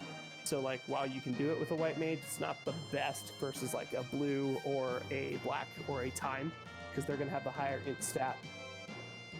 And yeah, I just checked the 4-job Fiesta page. It's jobs that can break rods or jobs that are similar in playstyle and theme. So they throw in a couple that can't break rods, but are still kind of mage-ish. It's like Nuzlocke runs. Like, well, you can just Pokemon faint and you release them, or you can do first route catch, or you can do no items, or you can make it more or less difficult depending on how chaotic you're really feeling. Oh, and we're swelling to the triumphant conclusion.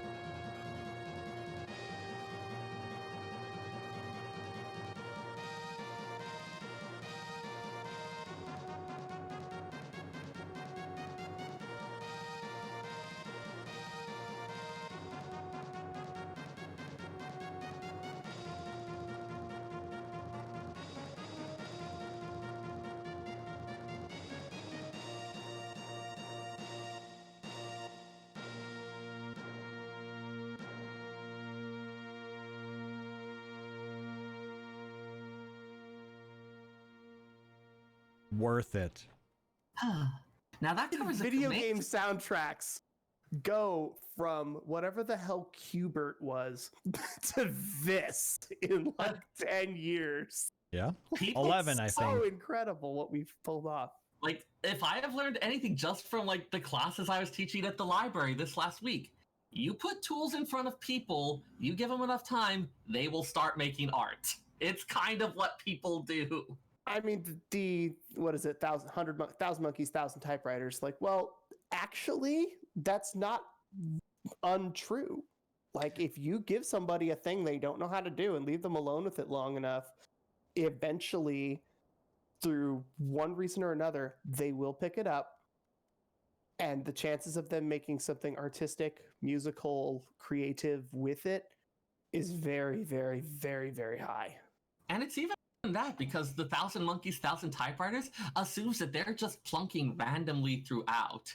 In reality, those monkeys, metaphorically or not, are going to start noticing patterns about what works and be like, oh, this and this go together. Like, it happens a lot faster than you think. It's amazing. It happens way faster. I mean, you look at studying pedagogical theory, like you look at kids that you're teaching something. You've taught kids of multiple age groups as well. Mm-hmm. You teach a kid to read a book, and you read that book to that kid, and a month later they ask you to read it again, and 2 months later they're reading it to you. Pretty straight, and that's literally with only 3 or 4 interactions. The kid working on their own on that book without your presence, that's the thing that we kind of seem to forget about as teachers. Like, we don't think they're learning if we're not in front of them. No. All we have to do is nudge them at stuff and let human ingenuity take over. And my God, the potential is insane. Human ingenuity and human boredom. The power of boredom gets people to try a lot of things they wouldn't do otherwise. I'm not saying my black mage is 51, but I am saying that I threw away a lot of gear the other day. Like, we try all kinds of stuff after a while. We're not quite done with the soundtrack because I think there's a couple last little fun bits in there. There's some fun bits, and I'm really excited about the last, what is that? 8 tracks? Yeah. All right, lay them on, Klauss. This one's familiar. Never heard it before. No idea what this is. Sounds made up. This plays after the credit roll. That we haven't already said. It's good. It's a classic for a reason. 10 out of 10. Yeah, definitely would play this song again. Okay, we'll play it again. Just kidding. I mean, it's a loop. You can just let it ride. It'll be all right. All right. So the next bit is actually one of the little ditties that plays when you get items.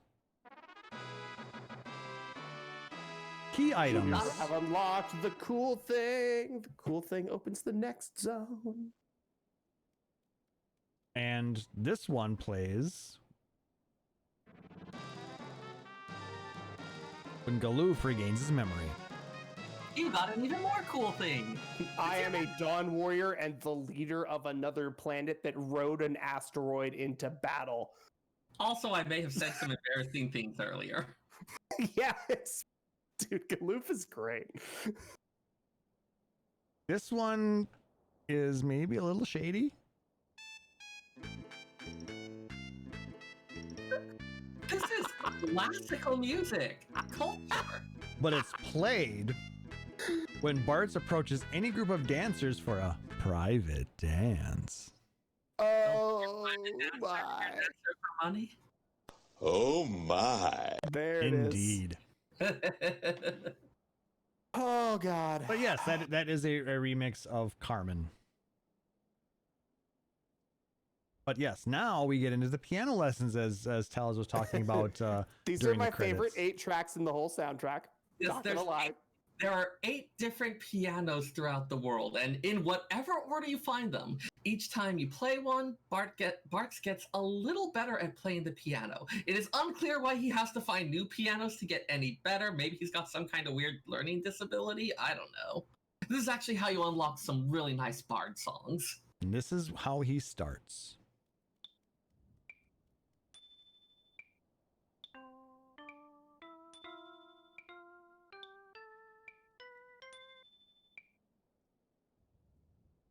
You've got the metronome, you've got the halting tapping, missing a key there.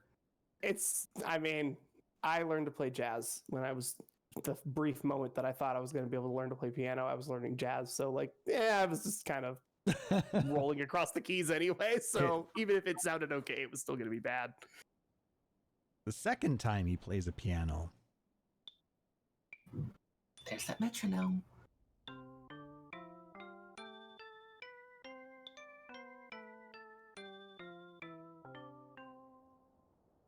Piano flex!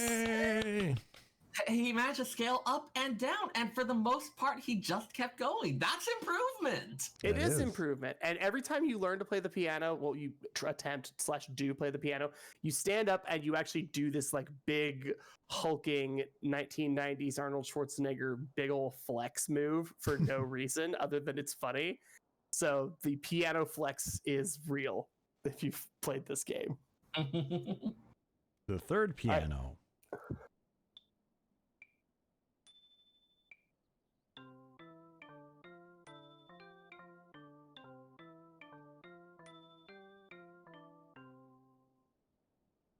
Doing a little bit more complex scale there. And it's not flawless, but that's okay.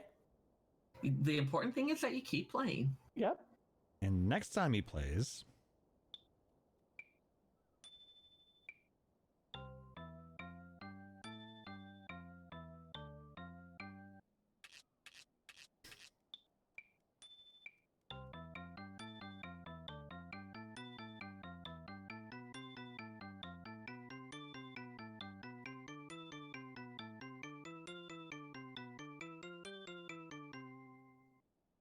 He's gotten... I love that moment of pausing to wind up the metronome and get it going a bit faster. It's like, wait, I think I've got this. Let's try something a little harder. Yeah, and he actually pulls it down too. It's a cool little animation they added in. You know, for only playing... This is the first time that you get a bard song. It's the 5th piano lesson. Okay, so I wasn't talking about the 4th one. He's getting getting the basics down. He understands the ups and the downs, and he's feeling more confident. Yeah, I mean, at this point, he's got the basics down. Like, he is doing those scales smoothly. It's not just a single run up the thing. It's like a full-on pattern. It's like, okay, you've got your fingers flexed out. You've gotten used to the motions. You know how... You have a good idea about how to hit the notes. Now it's getting used to actual songs. Like...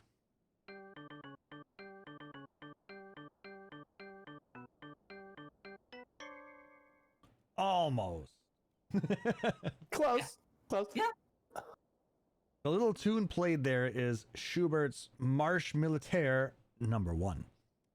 Now, one wonders how that managed to make its way into the Final Fantasy V world. Well, same for most of these songs, but yeah, still not necessarily too complicated, but it's like that was a pleasant little tune. He had the tempo right. He kept everything consistent. Missed that last note at the end, but competent work. You know, for playing 5 times. 6th time.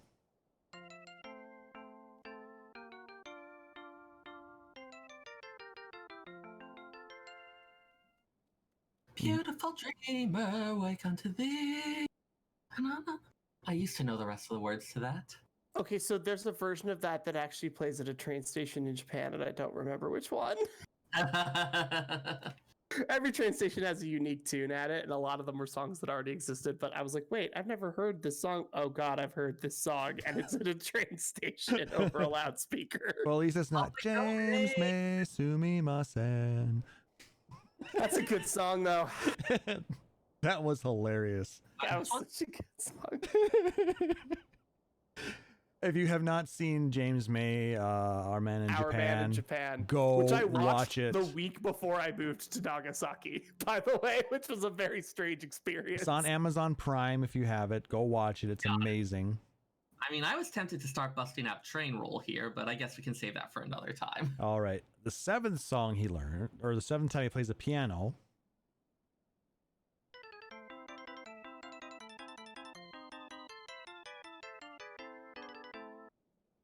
That's quite an improvement.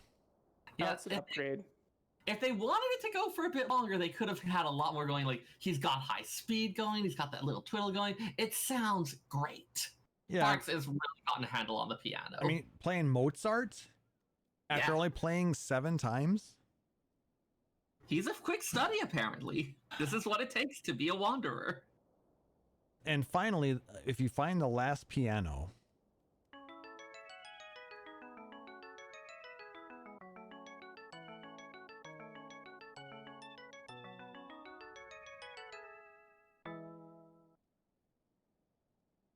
play a little Debussy. It's a lot. It's a very complex tune for somebody that's been here for a short amount of time. So, yeah. Excellence fast, apparently.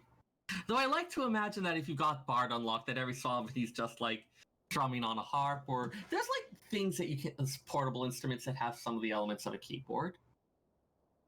So that is disc 2 of Final Fantasy V.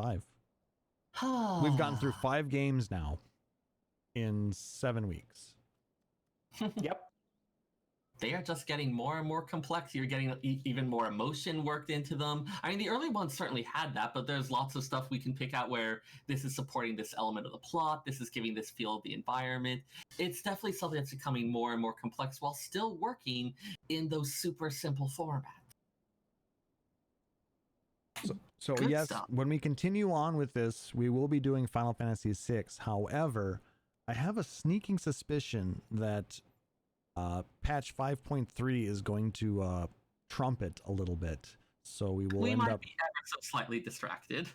Yep, so we may end up waiting a couple of episodes until we continue on with this, depending on how much there is to talk about. So, but That being said, we are a Final Fantasy podcast, not exclusively Final Fantasy 14, but we live in Eorzea, as you can see if you're watching on Twitch or on YouTube. We do love Final Fantasy 14 a ton, in case you hadn't somehow figured that out by this point. So we do have a lot of very heavy emphasis on 14, but we are fundamentally a Final Fantasy podcast, and there's a lot of other stuff going on outside of Eorzea. So if you are super interested in the music and stuff, we are definitely going to keep doing that. absolutely. It's just, we've got a very big patch that we've waited about 5 months for at this point. I think 6 months. I want to say it's been an 8 month on patch 5.2. Yeah, it's been a very long time. So we've gotten a little bored, and we're going to go a little hard into Final Fantasy 14 for just a bit. So Several if you follow cutscenes may play in sequence. Please allocate significant time to view these cutscenes. And have plenty of popcorn available. If you follow us on Twitter at PHXDN Radio, just note that we're going to have a lot about 14 for the next little bit. But don't worry, we haven't forgotten about the rest of the amazing franchise that got us here. Yep, there's a lot in this world to talk about. I mean, so we're going to be going for a long time. But as we prepare for patch 5.3, there's some very significant pieces of information that we're going to be learning more about. But let's kind of prep ourselves by learning a little bit of... Wait, hold on. Do we want to jump... Yeah, I went right past it. There it is. Let's jump in and learn a little bit more about area called Bozja that will become a huge piece in 5.35. So, Seyrr, All right. why don't you go yes. ahead and take it away? Welcome to the Librarians Corner, everyone. It's been a little while. As Klauss said, given that the Bozja region is going to be an important part of the new patch content, including the Southern Bozja front, we're going to go ahead and review a little bit about what we know about the Bozja incident. Now, caveat, of course, Square has been known to add new elements or do things that will change the meaning and significance of a lot of this. So a lot of this is going to be subject to change, but it does give us a good standing for what we know about it, what understanding we have going forward. So, the Bozja incident was actually introduced in 1.0 as a plot element, as part of the Meteor scenario. It has been developed and expanded upon further throughout various expansions, and it is inextricably tied with Cid's story. And the two were in fact introduced at the same time.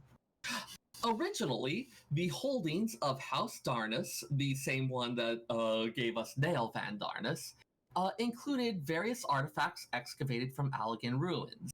Those artifacts, of course, tying in with Garlemald's view of themselves as a successor to Alag. One of those artifacts was restored, and it was found to be capable of somehow contacting and interacting with the Red Moon Dalamud. This device was dubbed the Lunar Transmitter. Fun fact, in the original 1.0 scenario, before all this, before Yoshi P came on and the Meteor Project became a thing, Dalamud was just, okay, there's a secondary moon here. It was just a part of the thing that they had Memphina and her hound Dalamud as the entities, the deities representing these two moons. Yoshi P was like, hey, I need something to be a meteor. Do you have any plans for that red moon? And they were like, no. And he was like, great. And then the red moon underwent some historical changes. Now, in the setting, ancient legends told of the lost spell Meteor, a spell of unparalleled destruction. Garleans, of course, can't use Magitech, but Nail Van Darnus saw potential for replicating that legendary spell effect using technology. It's your classic Garlean replicating magical effects using Magitech. Now, students of 5th Astral Era history will recognize Meteor as a creation of the founder of black magic, that mad mage of Mach, Shatoto. The commonly held story being that one day she was really, really bored, and she just devised this spell that would pull down a star from the heavens and send it crashing to Earth, and that was Meteor. Attentive black mages will recognize this as a distortion of history. Shatoto or herself, or an echo of her memory anyways, relates that she developed black magic in order to destroy a comet that threatened their civilization. Her spell diverted the bulk of the comet, but some small shards rained to Earth. And those raining shards were themselves the thing that originated the idea of the meteor spell in legend and history. One wonders, given the revelations we've had about star showers, if Shatoto accidentally awoke the echo in a bunch of people at the time. Interesting. Yep. Now, this does seem to suggest that there never was truly a meteor spell, at least not in the way that we think of it. Nail Van Darnus was creating a Magitech replica of a spell that never existed, which I just like to point to as the power of a good story. You have someone creating this amazing new thing based on trying to replicate a thing that never truly existed, bringing this thing from fantasy into reality. That's what a good story can do for you. Now, we've got our lunar transmitter, which seems to be able to interact with the moon Dalamud somehow. And we bring in here Cid's father, Midas. I want to note here, there is, of course, that long-standing series tradition of a character named Mid as a relative of Cid. Final Fantasy V, I think, was the first one where that happened, where you had Mid, Cid's grandson, as someone who's helping him out. But Midas was the head researcher for the Meteor Project, which was stationed at the Empire's Bozja Citadel. His development of Magitech had already been a key element in the Empire's rise, and to this day, the Garlean Empire still regards Midas as a heroic figure. Cid's reputation is in part because he is the son of the legendary Midas Nan Garland, in addition to his own impressive list of accomplishments. So, while working with the lunar transmitter at Bozja, Midas, as well as Nail Van Darnus, came under the thrall of the Red Moon and its primal occupant, Bahamut.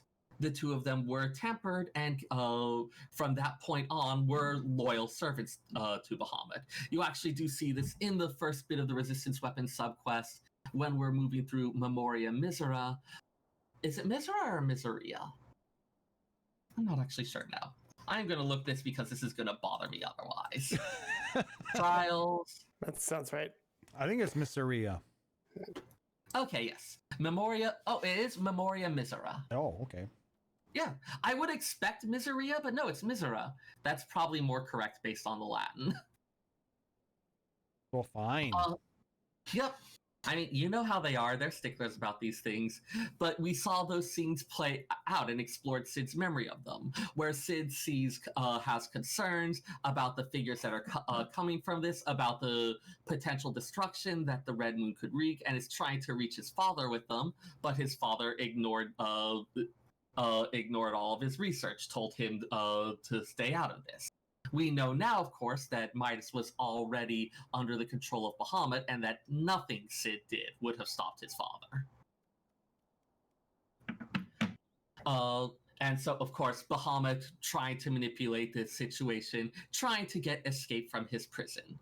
And so that, the Meteor Project, the research going on at Bozja Citadel, brings us to the Bozja Incident, which is a clinical-sounding name for the accident caused while researching the lunar transmitter. Bahamut, of course, does not necessarily know exactly how the lunar transmitter works. This is an Alec device. This is the stuff of his enemies. He just knows this is something that controls his prison, something that can presumably be used to bring him back and release him.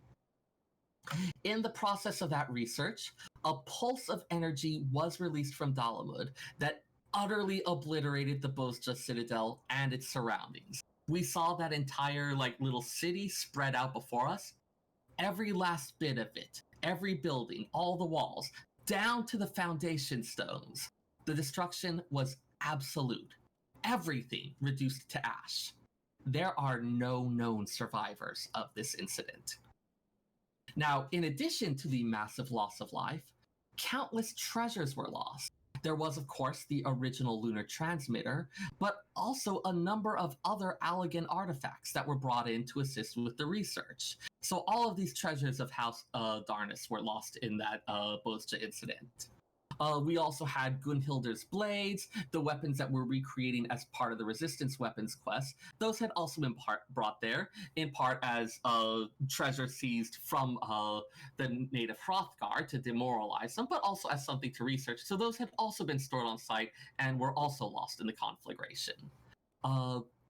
This was something where, as I said, anyone there absolutely wiped out. Those in the surrounding countryside, anyone who witnessed it, Garlemald came in swiftly. They grabbed anyone they could who had seen it. They interrogated them. They suppressed all mention of it.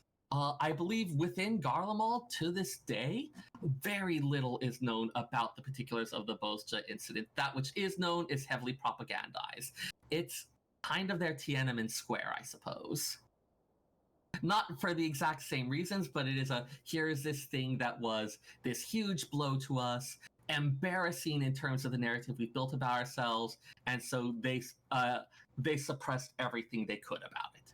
The Bozja incident was what convinced Emperor Solus, who we know better as Emmett Selk now, to abandon the Meteor Project and instead go with Gaius's plans for conquest of the region. Nail continued to work on towards the Meteor Project in sequence, did eventually convince the Emperor to restart it, which is what we saw early on in 1.0. The restarting of that project is what caused Sid to choose to defect to Eorzea. He had already been traumatized by Bozja. He talks about picking through the ruins, such as they were, to find what little traces he could of what was left, knowing that his father and so many others had been wiped out by it. So this one incident ended up being the catalyst for a bunch of different things that went on during the 1.0 Meteor scenario storyline. We do also have, later in that storyline, at, I believe, Castrum Novum it was at the time. It became Castrum Sentry later, because at the time, Castrum Novum meaning new castle or new fortress. Now with so many constructed, it is Central Castle or Central Fortress. But that site being where a rebuilt lunar transmitter was kept, made from Garlean technology and information drawn out from a whole bunch of tombstones. It's not as good as the Allegan one, but it served enough to start firing some of those thruster rockets on Dalamud, start adjusting its orbit, those slight changes in orbital mechanics that would eventually bring it crashing to Eorzea. What could possibly go wrong? Everything is fine. Pay no attention to the rockets that we're shooting up there. It's fine. For a lot of people, it's just like, oh, hey, Dalamed looks a little brighter these last few weeks. Dalamed looks a lot brighter. Is it getting bigger? That's no moon. Yeah, that realization came a bit late. Yes, at which point it exploded, and yeah, the rest. All that fun It's stuff. history. End of an era. You've seen the rest of that story. But yeah, that's the end of that story. But the Bozja incident is the one that started it off. So it's this hugely pivotal thing in the story of A Realm Reborn, in the entire thing that brought the Media Project, and also a hugely pivotal thing in Sid as a character. The experiences he had with seeing how his technology can be misapplied, the destruction it can bring, and turning his back on the Garlean Empire and instead defecting to Eorzea. So it's something that, again, we have bits and pieces of, though direct witnesses, all that other stuff we're still missing. It's something that, for how important and pivotal it was, there's still a lot about it that may be shrouded in mystery, and that hopefully over the next few updates we'll be pulling back that veil a bit.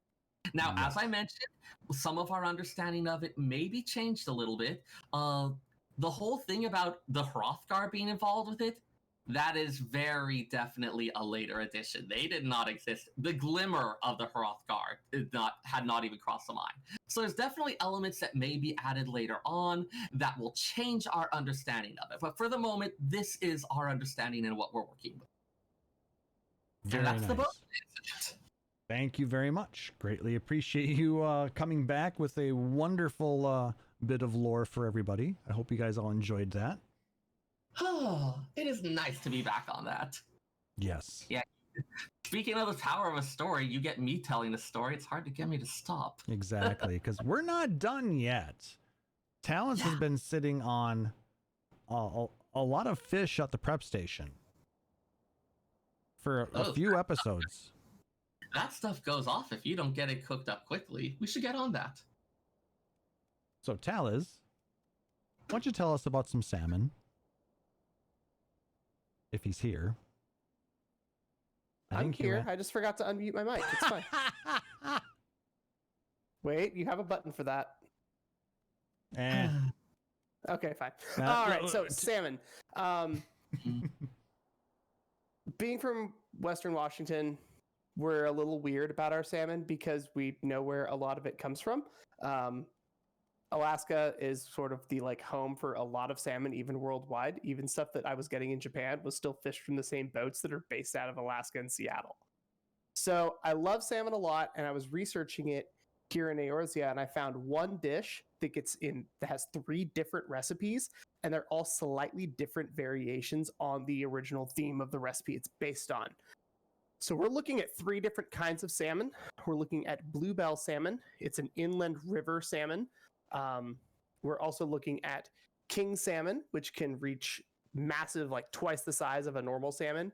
We can also look at the lordly salmon. It's a steely blue salmon from the Far East, and they are a sea-based creature. There's more details on each one in Gamer Escape if you want to really get into the seafood. But for the interest of brevity, just know that we've got 3 different types of salmon for the 3 different recipes, each one a slightly different quality level.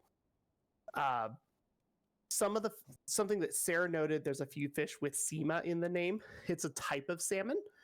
Cherry salmon is found in Eastern Asia. Sema patrician is one that gets used in cooking. Royal eggs, which gets used for effectively a salmon benedict, which is awesome, by the way. You use smoked salmon for it. It's really, really good. Go heavy on the dill. Yeah. Anyway. Salmon benedicts were the thing that taught me that I like benedicts. It's true. It's true, because let's be real, Benedicts are great. Man, I don't need a ham steak on top of a biscuit. That's just too much for me in the morning. The actual dish that we are looking at is called Salmon Meuniere. It is a French word, which means that I am pronouncing all the letters way too much and not enough simultaneously somehow. Meuniere it means the miller's wife, and it basically just means that the actual fish itself is coated in a grain or kind of a light flour. similar to how you would toss beef in flour before you brown it for a stew.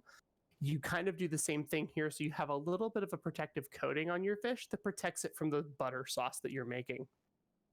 The basic version of the dish is lightly floured, lightly fried salmon fillet. The sauce is made with a brown butter, parsley, and lemon. So it's bright, it's acidic, it's got a lot of depth of flavor to it. And in the real world, we can do it with a whole bunch of different kinds of fish.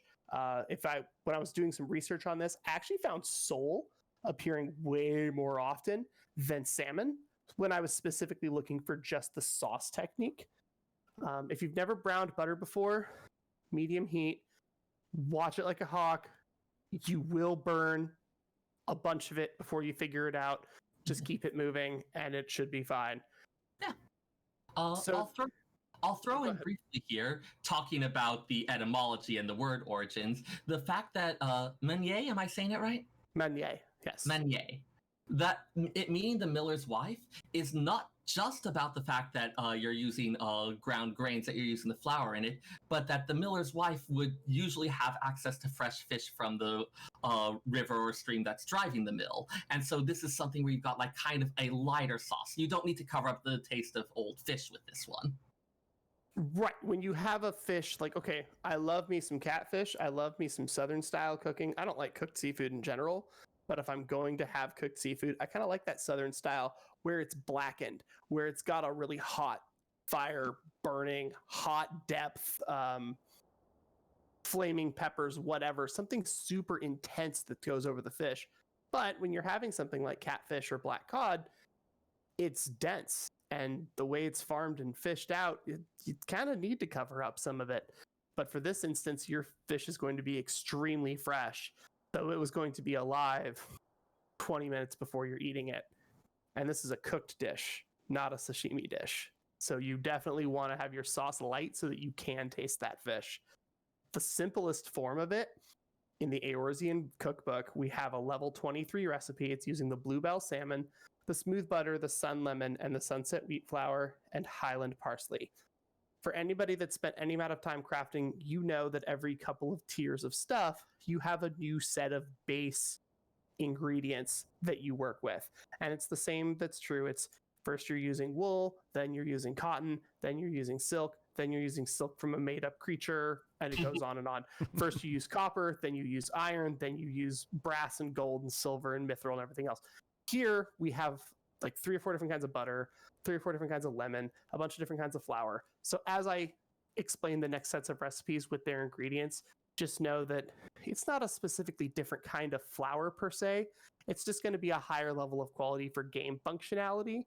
That being said, if you do want to make salmon meuniere on your own, your standard bag of AP flour will work. But if you have that really nice bag of Bob's Red Mill that you haven't played with for a while, that's really high quality, definitely think about tossing it on because you don't need a whole ton of it. The flour is going to be kind of like really central to this. You're tasting it fairly directly. So it feels like using a high quality flour is going to shine through a lot more in those results. Well, so I'm looking at the level 23 recipe, and I've said this about 1,000 recipes, real and Eorzean. You have salmon, butter, lemon, flour, parsley. You have 5 ingredients, not including salt and pepper. We're not monsters, but like, and one of those is a garnish. One's a garnish, and you have fire and water crystals that go in it. If you upgrade 1 or 2 of those items, your entire dish is going to upgrade immediately. Yeah, like if you were to go from using just the store brand butter to like a Kerrygold. Get a Kerrygold, get the fermented butter. Get those crazy butter, Irish butter rolls and stuff. Those are awesome. Or if instead of getting the little plastic bottle that's shaped like a lemon, you get an actual lemon. Please get actual lemons. I have both too, because there's some stuff that I'm just like, no, I don't care. I'm making 6 gallons and it has salsa in it. I can use lime juice from a bottle, but like use fruit. It's not that hard. Or maybe you want to go from a regular lemon to a Meyer lemon. Ooh. We actually do. They do upgrade the lemon in the next recipe that I do want to touch on that. Yeah, the friend I used to do the cooking with have a lemon tree, and I'm thinking of going over and offering to walk their dog for a bit in exchange for some lemons. You should definitely do that. So the next version of this recipe is actually in Master Culinarian 5. It is called the Salmon Meuniere. Oh, that's a terrible pun. Oh my god, right? It's a level 72 star. You're using the Lordly Salmon, which, if I remember correctly, is the King Salmon is the one that you can only buy with scripts. So, like, yikes, it's very good. Gear Onion Flour, which is also something that you can't buy from an NPC. It is something that you have to make. I'll have seen better days, so you gotta roll your own on that. So, fermented butter, you also have to make this, which means it's going to have that kind of sour cream, creme fraiche funk to it to really up that flavor. Crimson pepper shows up to make an appearance, but it's also going along with that fermented butter. So you need to kind of have all of your ingredients work together, especially when your sauce is only 3 pieces. Heaven's Lemon is your new acid piece, and if you look at the actual art for a Heaven's Lemon, it is a little bit smaller, and it is a different hue of yellow, which when we look at Meyer lemons, they're smaller, and they're visibly a different color of yellowish gold than they are compared to the big yellow lemons sitting at the end of the produce counter. Yeah. So we now have, this is the one that gets weird. The actual sauce originally, he uses parsley in all of the old traditional recipes. Dude, Seyrr, I'm going to highlight a word, and man, I really hope that you can pronounce it, because boy, I cannot. That's the young Seattleese spinach, or Seattleese. The Seattleese being a set of islands just a little bit south of Vilbrand, where Limsalomidza is. Okay, so word I can't say. Young spinach leaves. It's taking the role of the parsley, so it's a green, fresh, bright thing that goes into the sauce that gets folded off into the sauce off heat, so it's not going to wilt super hard. So it is going to work for the adaptation, and the actual art for the icon is different because you're not using the same sauce. It is also good enough, this is taken straight from the item itself, it's good enough that a certain Authordian church has deemed it holy. Which church? No one seems to recall. Actual real quote. Master Culinarian 7, King Salmon Meuniere, level 80, 2-star, upland wheat flour, lemonette, night pepper, and fermented butter. Okay, so like I said, we're kind of upgrading it tier by tier, but we also went from level 23 to level 70 to level 80. We're gonna need some slightly different stuff. This is food stand versus at a circus versus 2-star Michelin restaurant. Like, when you're gonna have slightly different ingredients. When you're working at this level, you need to be considering every aspect of the dish. And so in doing so, I'm wondering why, when I looked at it, we have flour, lemon, pepper, butter, fish. Okay, makes sense. There's no parsley in this, which, according to all of the Sol Meuniere recipes that I was finding, is a very critical component. We also have no spinach like we did in the last one. That's really strange. I wonder why they got rid of it. This particular one, there is no parsley. There is no spinach present. Instead, they actually lean it into a little bit harder into the fried fish aspect of the dish by actually requiring more butter than the other 2 dishes do. So that means they're frying it in butter and then also using butter as a sauce. The icon for the level 23 version, there's different icons for different things. We know that like paprika is just a red bell pepper. The icon for the level 23 version is a stark white plate. I describe it as the plate for a rental facility for a wedding. It is one of those mass-produced, kind of boring dollar plates. Mm-hmm. The Sermon-worthy and the King Salmon versions are served on a bed of greens with a wedge of lemon on the side, and the rim of the plate is red.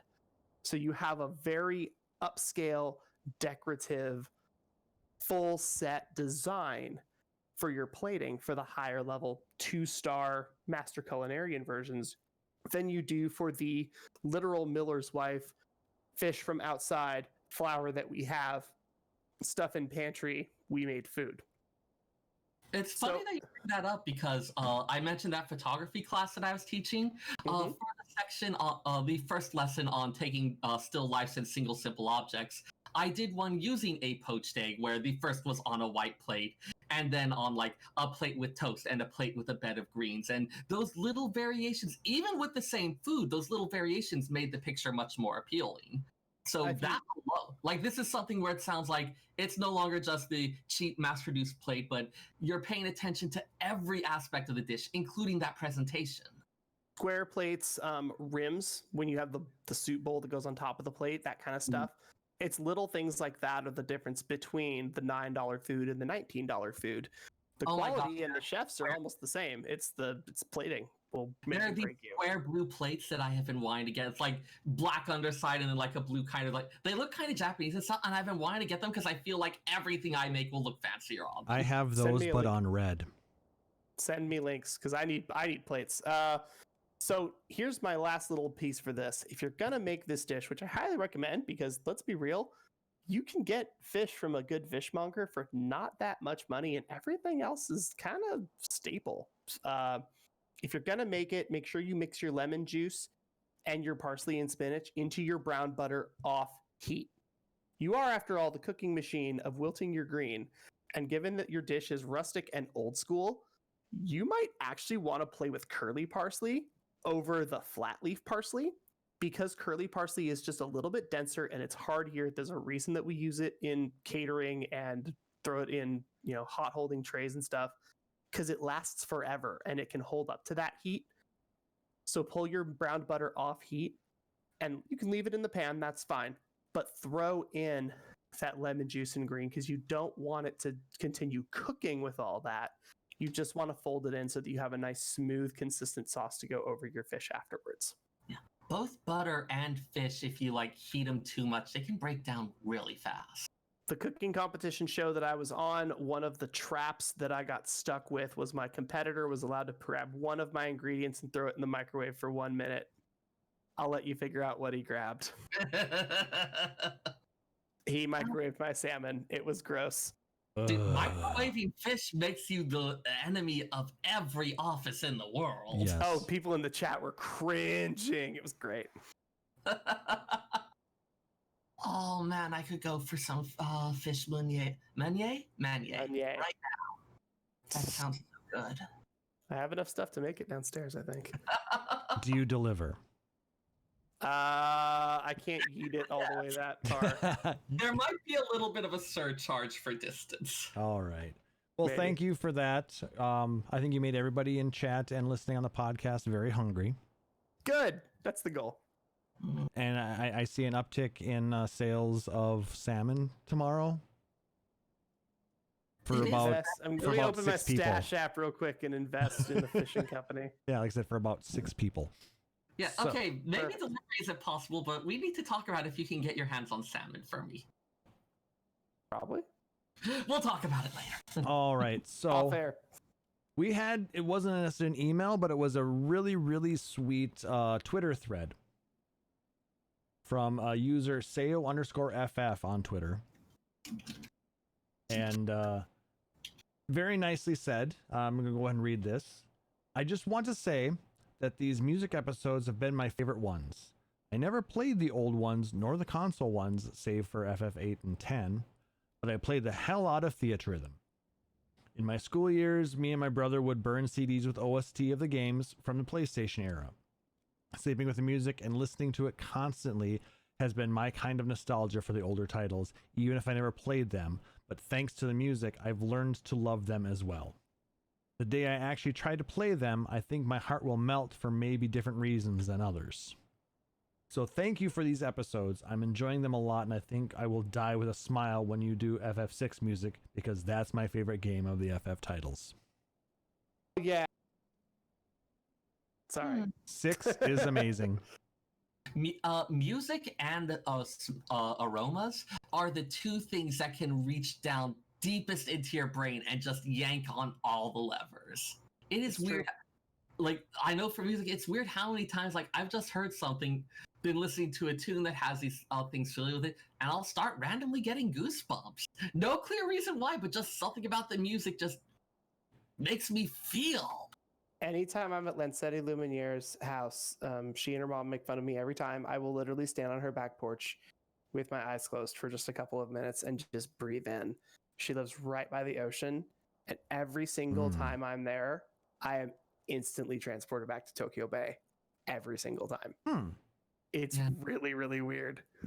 Yeah, smell and music are the two that really seem to do it more than anything else. All right, now Humans are weird, y'all. I think Taliz, you need to read this next one.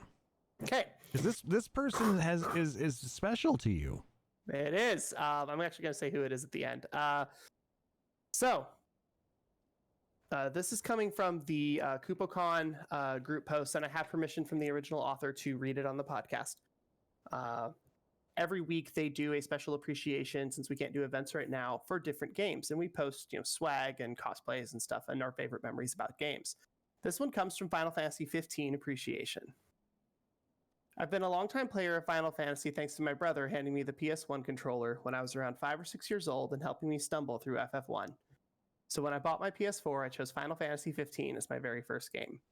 Despite the challenges the game went through development-wise, I can safely say it's tied as my top installment in the series, and it's only the second game in the series to make me cry aside from 4, looking at you, Palom and Polo. Final Fantasy 15 was the game that got me through university and my grandfather dying. Spoilers. These are actual spoilers. If you haven't played 15, peace out or skip about a minute and a half ahead in the podcast. Okay. When Noctis learned of his father's death, I understood the grief he was feeling all too well. But the ability to simply drive around and go on hunts and the cup noodle quest helped me distract myself from the grief and stress that my daily life consisted of. The first cosplay I ever did from Final Fantasy was Cindy Oram, and I debuted her at Port Palm back in 2019. Port Palm was my very first KupoCon, and I met so many wonderful Final Fantasy 15 cosplayers, one of whom I'm honored to now call a good friend. It was Port Palm and Final Fantasy 15 that literally kept me going at multiple points in my life. I did my best to hide it and didn't tell many people the details, but a week or so prior to Port Palm, I was in the hospital being treated for heart trouble. I was rushed into the ER with an uneven resting pulse of 187 BPM, shaking, numb limbs, etc. At multiple points, my pulse and blood pressure would skyrocket, then just as suddenly plummeted into almost nothing. After about 10 hours in the ER, I recovered with minimal damage, but the doctors told me if I hadn't come in when I did, I could have easily gone into VFib and suffered from a cardiac arrest. The entire time I was in the ER, hooked up to the machines and listening to them beep or set off a series of alarms, I was so scared. But I kept telling myself, you haven't even beaten the Piteos ruins yet. You haven't caught the leash of the lake yet. You haven't worn your Cindy cosplay to Port Palm, which you already bought tickets for. You have so much to look forward to. So many new friends are waiting. You're going to leave this ER and walk tall. Which sounds dumb in context, but I'm incredibly stubborn. I'm the type of person who has to complete every possible dungeon and side quest in video games. So it's 100% on brand for me to be laying on my possible deathbed in an ER saying, no, bring me the PS4. I'm not done with these boys yet. Once again, in probably a weird, twisted way, Final Fantasy 15 kept me going. I love this game to pieces, and to this day, sometimes I'll load it up and just spend a few hours going fishing. So I guess this is my long-winded way of saying Final Fantasy 15 is an incredible game, that I know it has touched a lot of lives in many ways. To those who cherish this game as much as I do, walk tall, my friends. Anybody that didn't figure it out after the first sentence, this is my sister. She did come to Port Palm. She is the Cindy from Port Palm, end quote. It was an amazing, all of the pictures of. Amazing. Yeah, she had an absolute blast. We had a ton of fun. I ended up literally just having to be her handler for a little while because there were so many people grabbing pictures with her. But this is something that she didn't even tell me until very recently. And Pyrocats is mentioning in the chat that she is boss. Yeah, my sister is pretty freaking rad in a lot of ways. She went out to the Amazon rainforest last summer to work with monkeys. Oh, damn. And had a heart attack in the jungle and hiked down a mountain and then said, hello, I need to go home. And came home half bug bites. Literally, she was almost double her size, just covered in bug bites, but she managed to somehow get there, play in the jungle with monkeys, and come back alive in like 2 weeks. She makes me look passive. She's awesome. I really liked hearing that letter just because I know that a lot of the community, sometimes myself included, it's easy to get jaded, to be like, okay, we need to judge on this. Oh, we haven't seen this. Oh, yada, yada. Oh, they phone listed it. Like, it's easy to get in near to that and forget about, even like for the ones that aren't necessarily our favorites, there's still a lot of those really magical moments, a lot of those good memories that everyone has their one that's going to come to them. But like, one of the reasons we get so jaded is we expect quality across the board. And we expect it because we've generally gotten it, even when they misstep. Even if it's like not the greatest for a Final Fantasy game, which everyone's going to have their own opinions on what that constitutes. Even when it's that, they're still really well done games. And there's still so many memories and so many huge pieces and moments that we all have, you know, meeting you two. Getting my tattoo, being completely lost and alone and scared out of my wits' end in Nagasaki earlier this year, and playing the Final Fantasy I randomizer, different builds over and over and over again to keep myself sane. Like, little stuff like that is what really binds us together in this franchise. Yep. FanFest. Oh God. Detour. Any video game or, you know, whatever Cultural convention related event. All the little lazy afternoons where you just sign in and you're not doing much but using it as a glorified chat room and shooting the shirt with your friends. And random person decides to say, hey, I have a spot open in this party. You want to help me get Nightmare? And you go for the next... And you end up playing with that person for the next 3 years, and they end up in your static at one point. Or you do a duty or roulette. Whatever. You do a duty roulette with 2 friends and you get one more person in there and you don't see them again after that. But during that one, it's like your old friends. They are your best friend for 22 minutes. And they're like, you develop in-jokes in the space of seconds. So good. I love that this is true across not only 14, but like, you know, we played 11, we've played WoW, we've played a lot of these online games, but a lot of this stuff we played single player. And then when we come together, we can say, hey, did you figure out the thing where, you know, Fang and Lightning can juggle somebody with weapons? It's like, oh yeah, I totally did. And like, we can have those kind of intimate moments alone and together. It's such a cool experience. I ended up making a set of acquaintances. Like, I still talk to them from time to time, but like, still people I know, just because I overheard a conversation about chocobos. I was like, I need to throw in this information that is relevant. And now we have people we know. Active moment, but it was still great. Yeah, every game is somebody's favorite game. I want to write my Such a crazy concept, because I'm like, really? Type 0 is somebody's favorite game? I'm sure somebody thinks it's their favorite. I haven't got to play very much of it, but everything I know about it's like, Type 0 is the one that I think best makes the arguments. This is why summoners are feared. This is why nations lead things to destroy summoners. I'll find the video for you, but it makes the best argument for why a summoner is a force of nature akin to a nuclear weapon. And then you find out that somebody is like, their favorite game is Legend 2, and you go, really? And then you watch them play it for an hour and you go, oh God, you're smarter than me. And like, they have like this weird nuanced understanding of like how some of these games work. Yeah, well, yeah, some people's favorite game is 10-2. We pray for those people. We did kick Chili out of the mod chat, right? I want you to know that I'm just narrowing my eyes at you right now. We love you, Seyrr. I liked 10-2. It just was not my style. It's fair. It's fair. And on that note, that's going to do it for this episode, guys. If you liked what you heard, please make sure to like, subscribe, or follow us on Apple Podcasts, Google Podcasts, Stitcher, or whatever your preferred podcatcher is. And if possible, leave us a rating or review. It does help other people find our show, and it helps us to grow in the community, as well as lets us know what you think. If you really dig this show, you can consider subscribing here at twitch.tv/PhoenixDownRadio, where you'll get access to a number of subscriber badges, emotes, and things like that. Or if you really want to support us, you can be like our amazing friend Rory Fenrir And support us out on patreon.com/PhoenixDownRadio. Like I said at the top of the show, we made some changes to our tiers a little bit. So consider to stop out there and take a look. All the proceeds we get go towards growing the show, covering things like the hosting costs, and allows us to do some fun things like some giveaways, and maybe even some really cool things coming up for our 5-year anniversary in a month. Oh my God, is that seriously in a month? Holy crap.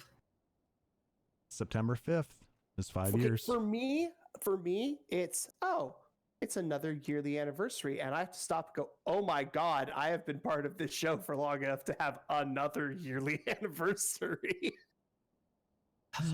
So yeah. It's so good. Any type of support, whether it's likes, emails, tweets and retweets, follows, subs, or donations, they're always greatly appreciated because we just love interacting with you in the community. If you want to check out our backlog of episodes, you can check out our website, PhoenixDownRadio.com. Shoot us an email if you've got a question or a suggestion, podcast@PhoenixDownRadio.com. Our Twitter account is @PHXDNRadio. And again, you can check out us live every other Saturday night at twitch.tv/PhoenixDownRadio. We also stream a bunch of random other things, and we're going to try and get that Fall Guys stream going so we can have some fun in that. Oh, that's going to be hilarious. I'm looking forward to that. So, shout outs. I'm going to go first on this one. Go ahead. I'm going to say I'd like to shout out Pyrocats, who has recently, like an hour and a half ago, she has started the official fight in earnest against Housing EX in reality, and is putting a bid in on a house. That is super exciting for them.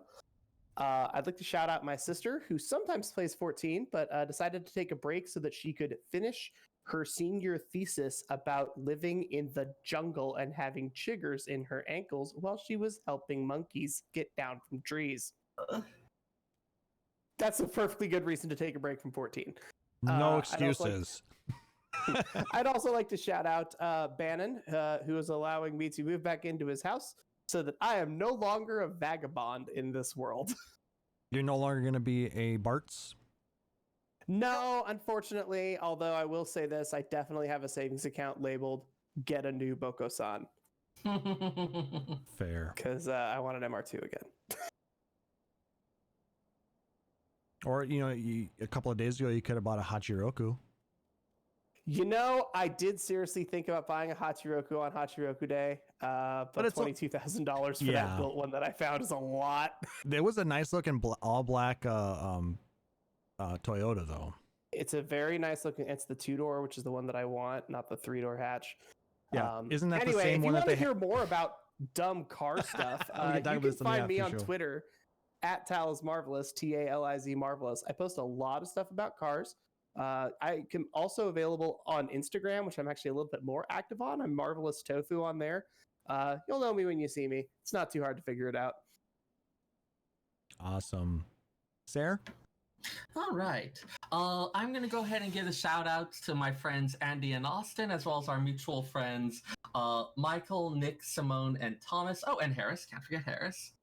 Oh, and other Austin. There's 2 Austins. It's a little bit confusing. Just over the last week, joining in on your trial games, messing around, showing off all sorts of silly mounts. I took them for a ride in the Regalia. It was great.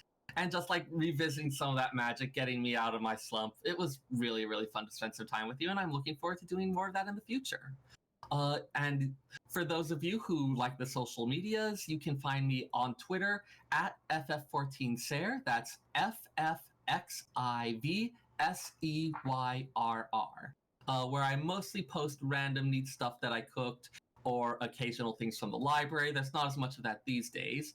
But given I just took taught that photography class, and I was able to check out a DSLR, I am thinking of taking pictures of more stuff. I should get my landlord to juggle some torches. Ooh, at night. Mess with the ISO settings in your f-stops. Yes, I know what that means now. I know, isn't that great? We should talk more photo stuff, because I have this nice DSLR now too. Awesome. Yeah, mine is technically checked out from the library, but given that they're not going to be able to run any of the classes that the rest of the public would need to check them out for a while, the librarian said I've got it for at least a few months. Ooh, nice. Yes. Maybe you'll be able to save up and then you can get one of your own, and then you can start using it as a webcam like I do. Tempting. It's not like Logitech's turning them out any faster. No. And we're sidetracking. All right. And I, of course, want to shout out these two knuckleheads that come join you every episode. Taliz and Seyrr, thank you so much for being a part of this show. I always appreciate it when you can always be here for it. Try our best. It's really back. Like the last couple shows have been actually really good to just get back into the groove of it. There's something to be said about getting back to normalcy. Mm-hmm. Shout out to Nick Nar. Thank you so much for being an avid supporter of us, and for being for subscribing for, what was it, 38 months?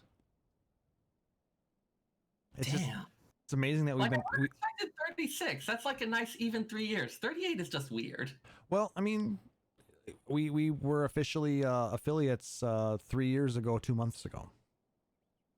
Damn. Wow. Has he seriously not missed a month? No. Dang. Good job, dude. Him and myself, I believe, are the. Sorry, go ahead, Sarah. He pulls hard for us, and I love it. Yeah, and I mean, he was even he was even a tier 3 for a while to get that lovely lava scorpion. Praise Lava Scorpion. Yeah, I think he and I are the two that have not missed a month yet. Mine, I have to redo mine tomorrow, so. But shout out to him. Shout out to Aurori for being an amazing supporter of us as well. Shout out to everybody joining us live here at Twitch and everybody listening on the podcast as well. We love doing this show for you guys, and we hope you guys are enjoying it. We're going to keep going as long as we have fun doing it, so we hope you're having fun too. And you can find me out on Twitter at PHXDN_KLAUSS. You mostly find me retweeting Sticker Mule because their social media person is on point, and they're just really goofy. And every time you retweet one of their tweets, you have a chance to win a $500 Amazon gift card. So I mean, there's that too. But no, prepare for spam. And again, not a sponsor, but Sticker Mule. We've been using them for a lot of our stickers and things like that I've been getting for giveaways and stuff. When we can actually meet up again in the future. Prepare for spam and make it ham. No, that doesn't work. No, not quite.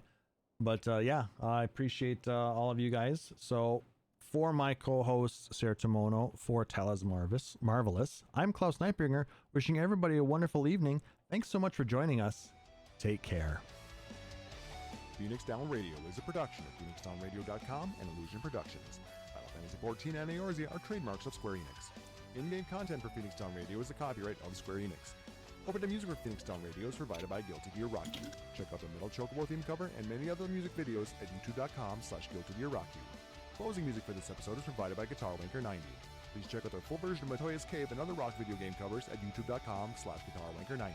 The views and opinions expressed in this episode are those of Phoenix Down Radio and its hosts and do not reflect the views of Square Enix.